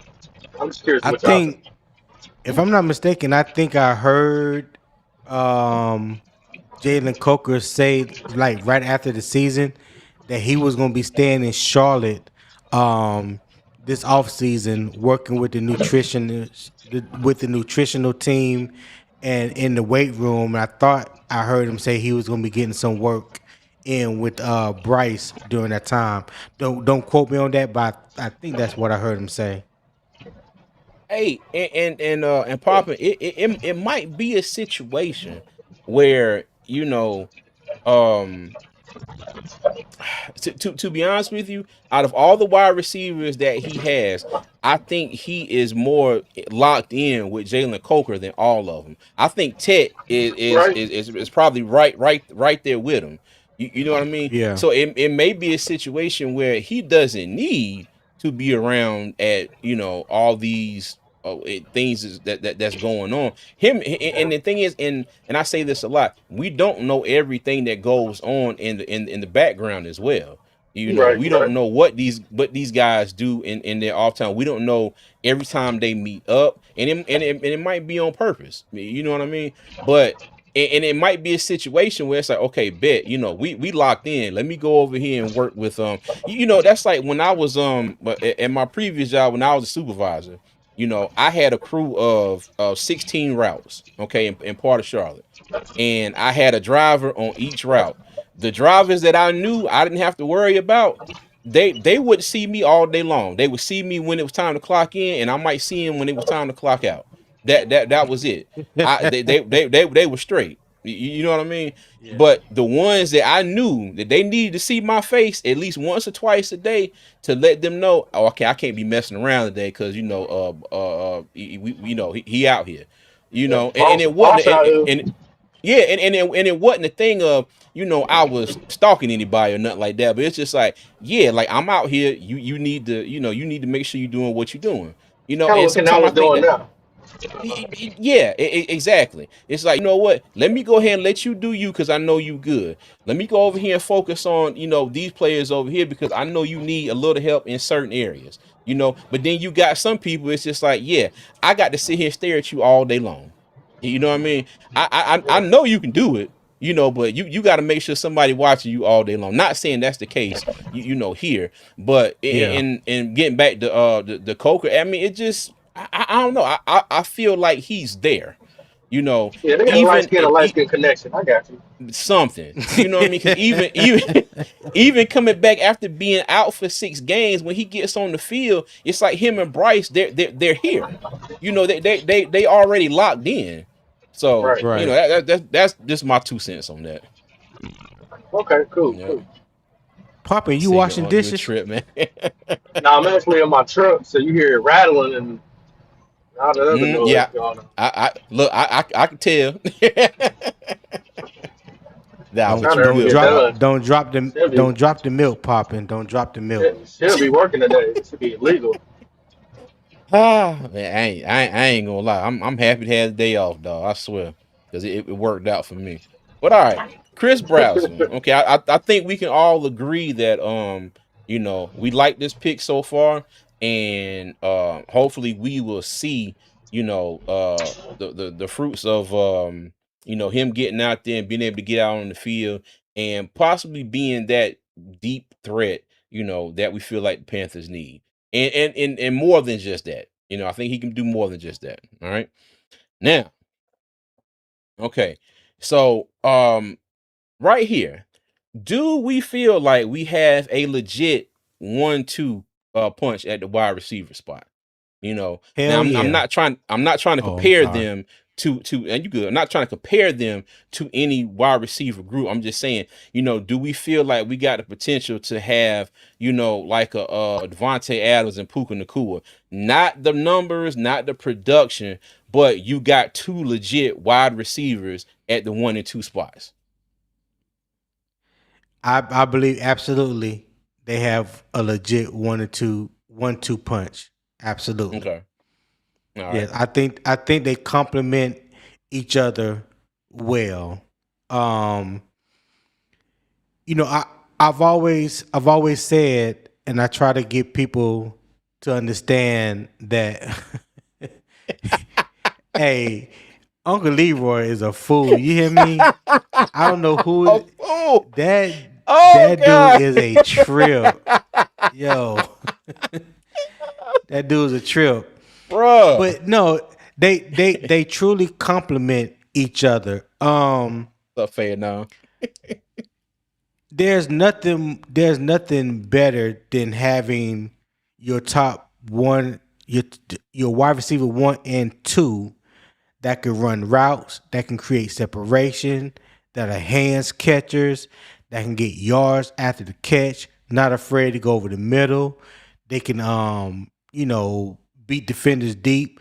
And going back to what I was going to originally say, I try to tell people you don't necessarily have to have a burner to take the top off of defense. Jalen Coker has shown you Mm-hmm. time and time again, he's a 4-5, almost 4-6 type of guy. He is not a burner by no means, but he can create separation. He know how to set up defenders, and Mm-hmm. he can get downfield. So all of this talk about, oh, we need, you know, because Chris Brazzell runs a 4.37, Jimmy Horn ran a 4.4, Xavier Legette ran a 4.38 or 4.9, something 4.39. That doesn't, that like that's going to automatically translate as it's going to automatically translate for them being a deep ball threat, and that's not necessarily the case. Just look at Xavier Worthy in Kansas City, the fastest player in the NFL history, ran a 4.21 at the combine. You do not see him taking bombs downfield like like that. You know what I'm saying? Mm-hmm. They, Yeah. I'm telling, Tyreek Hill did it, but Tyreek Hill also is a route technician. He can beat you underneath, whether in the screen, in intermediate pass games, or he go deep. You know what I'm saying? Just Mm-hmm. having raw speed doesn't necessarily mean that you just all of a sudden is a deep ball threat. It doesn't work that way. Some of the best. Puka Nakua ran a 4.53 at the combine. He's not a burner, but he's a deep ball threat. Mm-hmm. AJ Brown, same thing, deep ball threat, but he's not a burner. You don't have to have Mm-hmm. this crazy, dumb speed just to be a deep ball threat. Know how to Mike set up a Evans. defender. Yeah, exactly. Another four Mm-hmm. five three guy. Mm-hmm. And for Mike Evans' case, use your size to your advantage. That's what I want to see Tetairoa McMillan do. They both 6'5". Mike Evans is a little bigger. Mike Evans played around like 230, 235. Tech is playing at 220 this year. But use that size to your advantage. Use that catch radius to your advantage. That's all you got to Facts. do. Facts. That's What my you think, TED talk. Pop? Well, I mean, I really can't push back on it that much anyway. I mean, Yeah, I know they you can't. paid they paid him. Um, and I mean, I think he deserved to get paid. Maybe earlier than I wanted, but it doesn't matter. I'm glad Jalen Coker's here. If you've ever watched a game with me, and anytime he catches the ball and do something crazy, I'm like, hey, do a line. It's Coke time. That's for all y'all Coke heads out there. I I think Wow, I never the heard that. uh Yo, I do think a I line is think the coke Carolina time. Panthers have put themselves on a map to show other players that want to be a Carolina Panthers or putting their eyes on us as playing in college. Even if you go undrafted, we know how to bring you in and develop you, and you can earn your spot. You can play in the NFL. Like your dreams can come true. And Jalen Coker is one of those prime examples. So he is our number two right now. And hopefully he keeps the job. I mean, because this wide receiver room could be very dangerous if it all puts together. I mean, the perfect scenario is to have all five of our guys to can come in at any time and tear you up. Yeah. And that would be the perfect dream because I really hate the discourse of so many Panthers fans hating on our players or not giving each other, time. Coker has done an exceptional job. He is our number two. And you know what I'm saying? Hey, this should just motivate anybody else that's behind him. Hey, get your stuff together because he was in a way worse situation than y'all was. I mean, weren't nobody paying attention to him. Exactly. Steve Exactly. Smith was the first person Exactly. to shout him out, brought him underneath this wing. I don't know if that's a light skin thing or not. Don't know. Anyway, uh,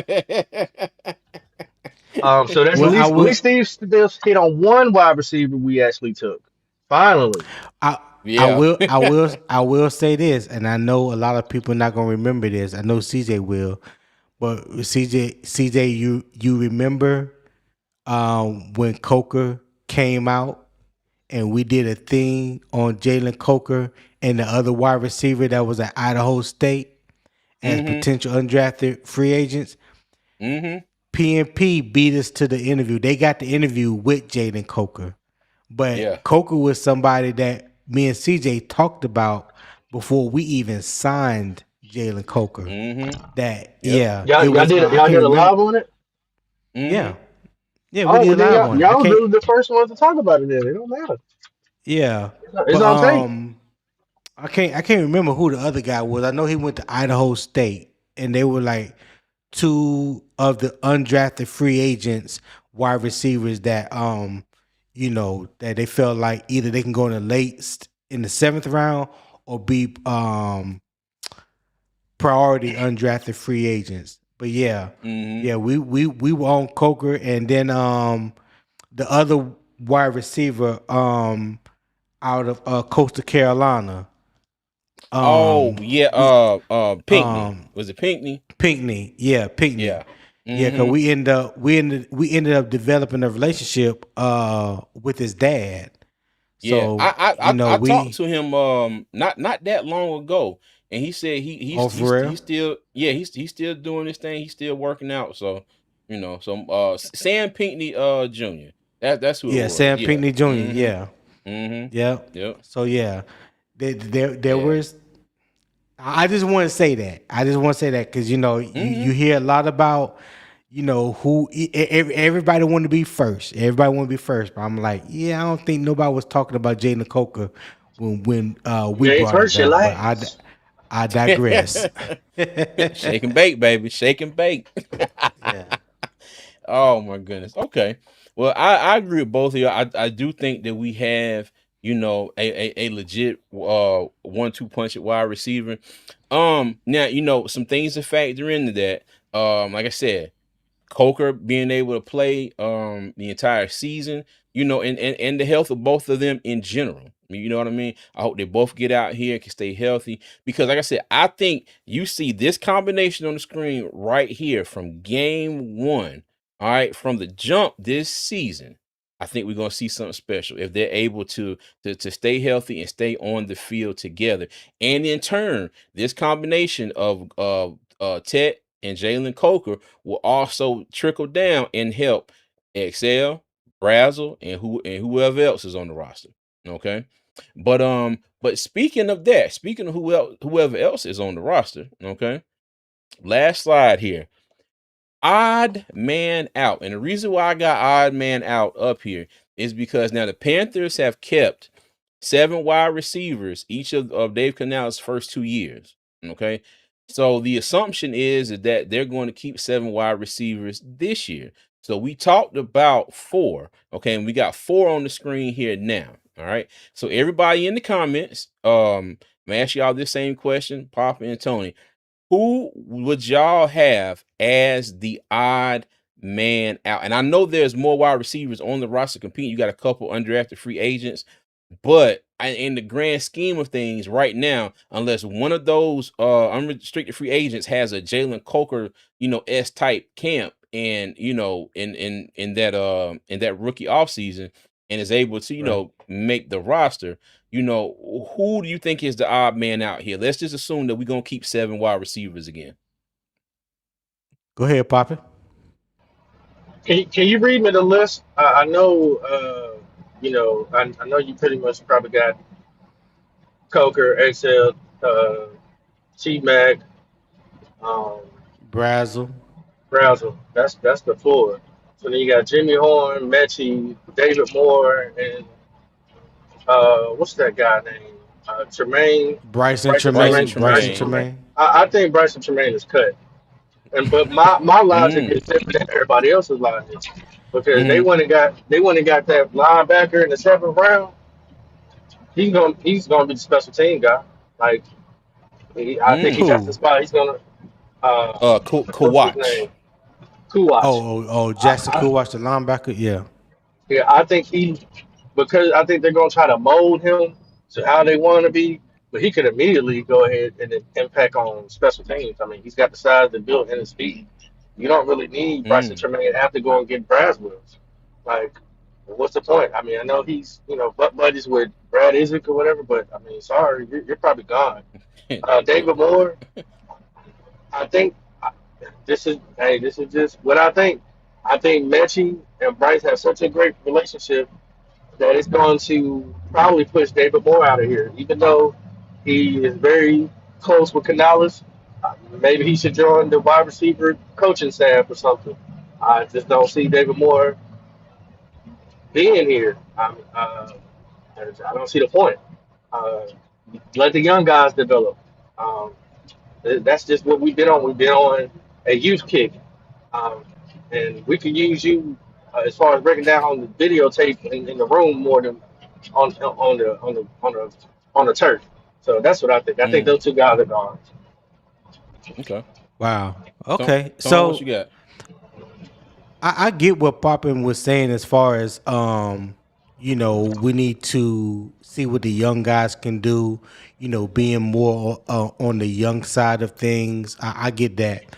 But we also have to look at it. This is a production based business. There's 53 men on the active roster. If you're not wide receiver one through, I would say, wide receiver four, then there's something else that you have to bring to the table besides just standing on the sidelines, right? So, Mm, Bryson Tremaine, I think he has a place, I believe, just strictly off special teams. He's a special team ace, whether it's punt returns, you know, uh, kickoff returns, wherever on special teams, he's like, I think he plays gunner on kickoff returns or punt returns, something like that. But I think he yeah. has Punt.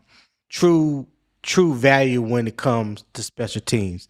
David Moore, arguably, David Moore could have been your number two wide receiver last year if he wouldn't have got hurt in the very first game. Let's not Mm, sleep on the production that David Moore is capable of when he's healthy. He knows this system from a wide receiver standpoint better than anybody on that team. He played in this system in Seattle. He was with Dave Tampa. Canales in Tampa, and now he's with the Panthers. He's Dave Canales' security blanket like Nick Scott is Ivero's security blanket. You know what I'm saying?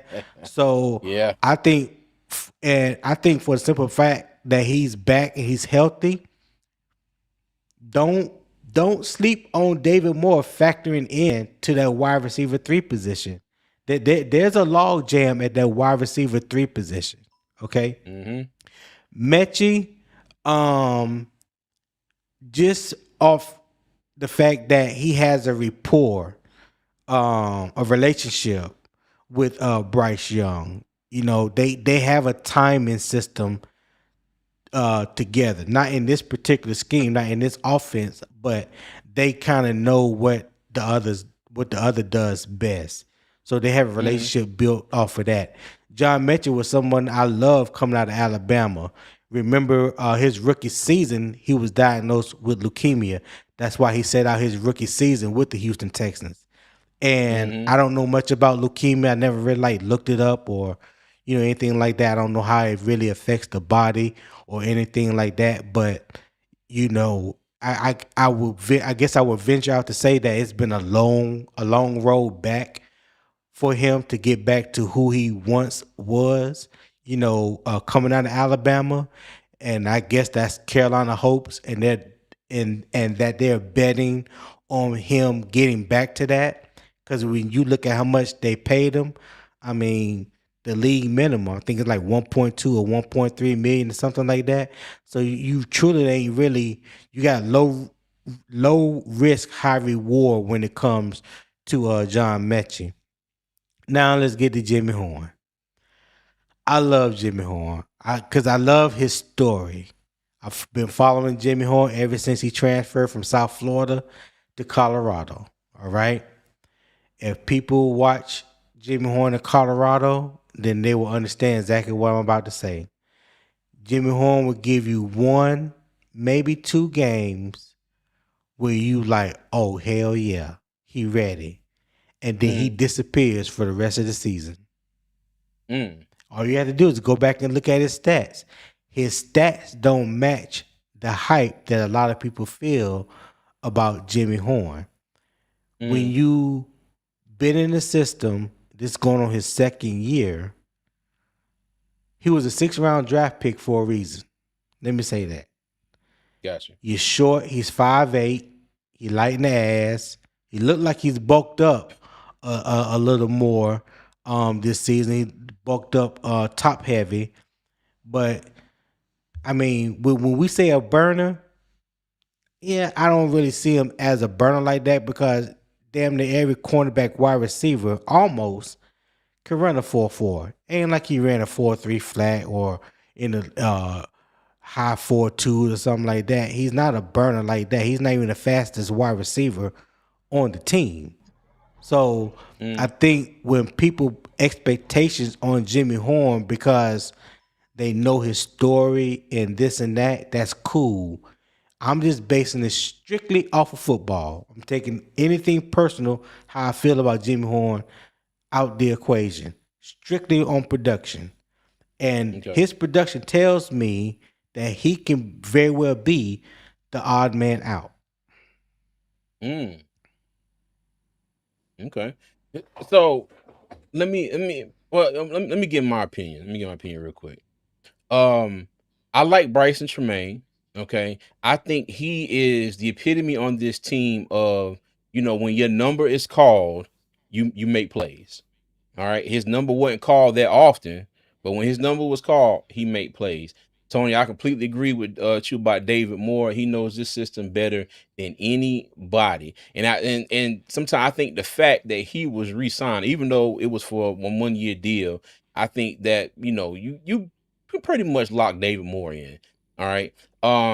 My thing with Jimmy Horn and John Mechie, okay, so is the off season, the OTAs, training camp, preseason games, is that going to be enough for for John Mechie to show the Panthers like, hey, Jimmy Horn was good last year, but y'all need to go ahead and sign me? Like, is that going to be enough time for him to go out here and prove that Horn needs to be the odd man out? You know what I mean?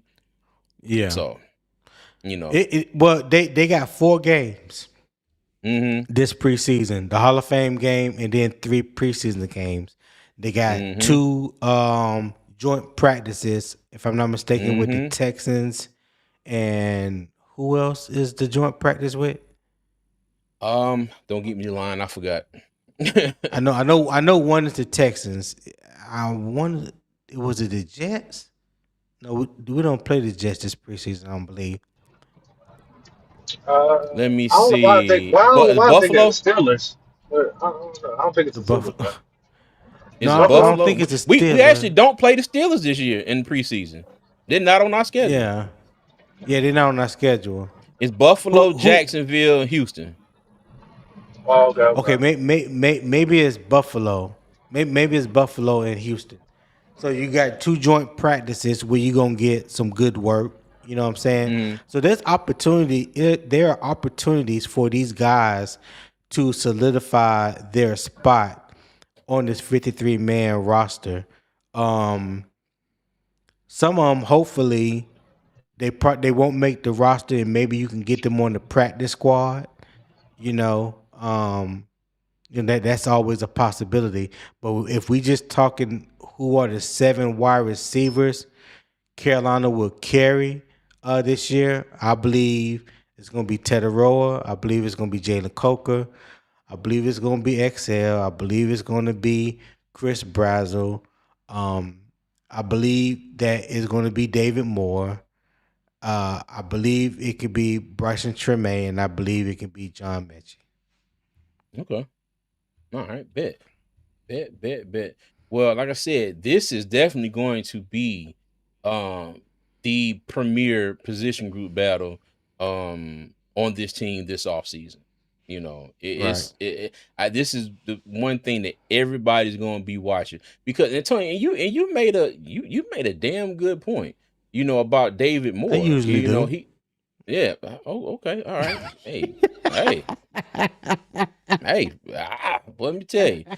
Look, throw some of that confidence across the globe over here to our Panther team. Hey, it's already in your bloodline, cuz. It's already in your bloodline. Hey, but you made a damn good point about David Moore. I mean, it's a log jam at that wide receiver 3 spot, and if he gets out there and gets to doing what, because David Moore is not a bad wide receiver at all. I think since he's been with Carolina, he's done everything that they have asked him to do. It's Yeah. you don't hear a lot of, well, damn, David Moore messed up on this, damn, David Moore messed up on that. David Moore goes out there and he functions. He produces. He does what he's asked to do. So, yeah. And We'll see. another thing, don't overlook this. And I believe this. I believe the only reason not David. I believe the only reason that Trevor Etienne got as much run that I believe the only reason he got as much run as he did as a punt returner is because David Moore was hurt. Don't sleep on that. David Moore can return punts. He can return point. He can return punts. Because if I'm not mistaken, the year before, was it Blackshear that did the kickoffs and David Moore did the punts? And yep, exactly. Because let me tell you, boy, Blackshear was he flipped the field quite a few times that season. I want to say he led the league. Yes. Yep. I hate that we got rid of return yards. Yep, sure did. I hate we got rid of him. Where's he at now? Where's he at now? You know what? Let me look it up real quick. I'll be curious to know that. But yeah, I was a Blackshear fan. New York Jets. Okay. Yeah. Well, they definitely got them a kickoff returner in Blackshear. That's for sure. Okay. Hold on. Let me make sure. Yeah. No. Okay. Yeah. The Jets. Okay. He with the Jets. I bet. All right. All right. Cool beans, y'all. Cool beans. Okay. So this was let me tell you, this was a good one. I appreciate both of y'all and Pop, and I appreciate you for joining me and giving your opinion. Like I said, this is going to be interesting. Yeah, anytime, man. This is going to be, and look, and now that I have now that I got your information, I definitely seen the link. But I think this is definitely going to be I think this is going to be a really good season at the wide receiver spot. Okay. I think we have and tight end as well. I think we have enough talent across the wide receiver room. And like I said about the trickle down effect, to help each other out. And I think in turn, when our wide receivers, get out here and start doing their thing, I think in turn that will help our tight ends out as well. Especially if you get JT Sanders out here who can stay healthy for the entire season. Okay, we don't. I'm not questioning Tommy Tremble as a blocker. You know what I mean? I'm not even questioning Mitchell Evans. I think he did a damn good job last year. He just didn't have a whole lot of opportunities. But again, like I said about Bryce and Tremaine, Mitchell Evans was also that the epitome of, when I get in the game, when my name is called, let me go out here and make a play. You know what I mean? Right. And the play don't always have to be a touchdown. They can be, you made a catch. You made it, instead of second and 10, you made it 2nd and 3. You know what I mean? That's a fact. You know what I mean? Fact. When your name and your number is called upon, right, make a play. Make a play. Yep. You're absolutely correct. Well, bet. Well, fellas, let's go ahead and get out of here. But before I go, Poppin, anything you want to say as far as wide receivers or the tight end group? I like our tight end room. I like our tight end room. I mean, like I said, this offense is not really predicated to really show off tight ends like that. They just got to be consistent and stay healthy. Our wide receivers room, a lot of potential. It's gonna be a battle with our Timu Demir Bird. That's what I call him. Y'all know what I'm saying. Hold on, who's Timu Horn? That's what I like to call him. Oh, you call him what? What wow. You call him, Bobby? Yeah. Timu Jameer Bird. Huh? What you call Jimmy Horn? Timu Demir Bird. Oh.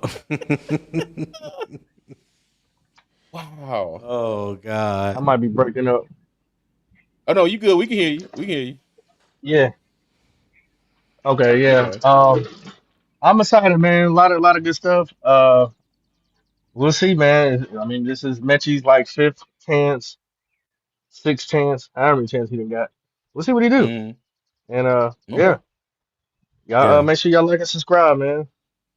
Appreciate you. Tone, what you got, dog? Hey, I pretty much feel the same way like Poppin, man.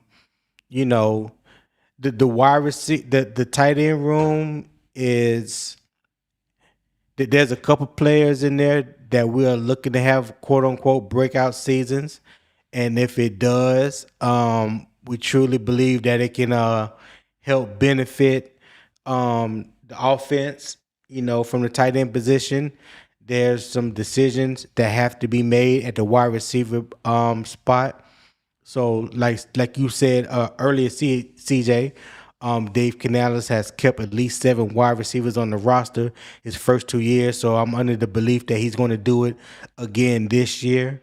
So, Mm-hmm. there's definitely going to be a battle, a real battle at the wide receiver 3 spot. Because when you factor in David Moore, when you factor in Chris Brazzell and XL, I think whoever comes out the winner for that wide receiver 3 spot is going to have a pretty good season because the pressure is going to be on them to perform.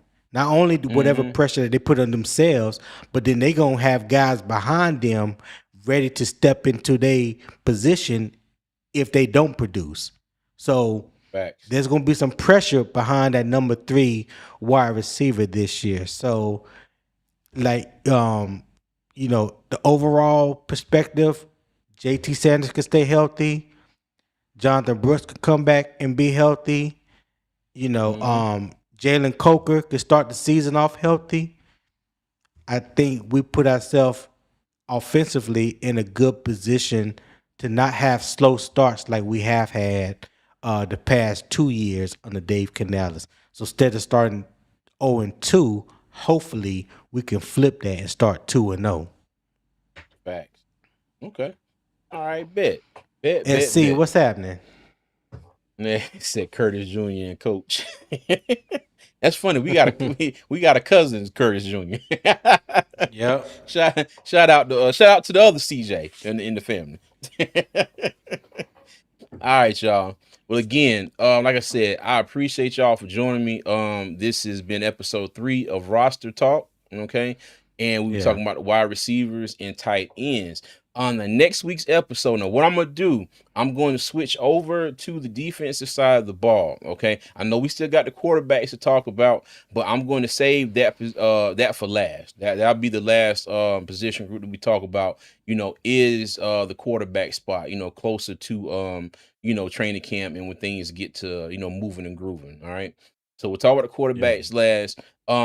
So next week we're going to dive into the defensive line. Okay. Now let me ask y'all this. You want me to do defensive line plus the outside linebackers or just defensive line?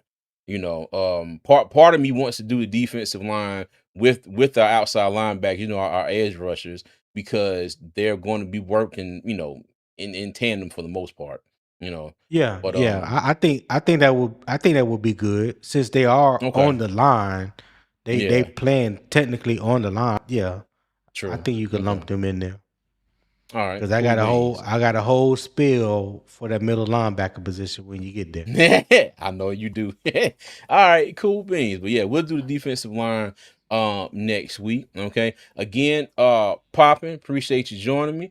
Tony, as always, appreciate you joining me. Okay. And before y'all get up out of here, if you haven't already, make sure whatever platform you are watching on, make sure you like and subscribe. Also, like and follow. Okay. And as always, Panther Nation, I'm going to leave y'all with 3 things. Number 1, y'all be good. Number 2, y'all be safe. And number 3, as always, Panther Nation, keep pounding, man. I'll see you.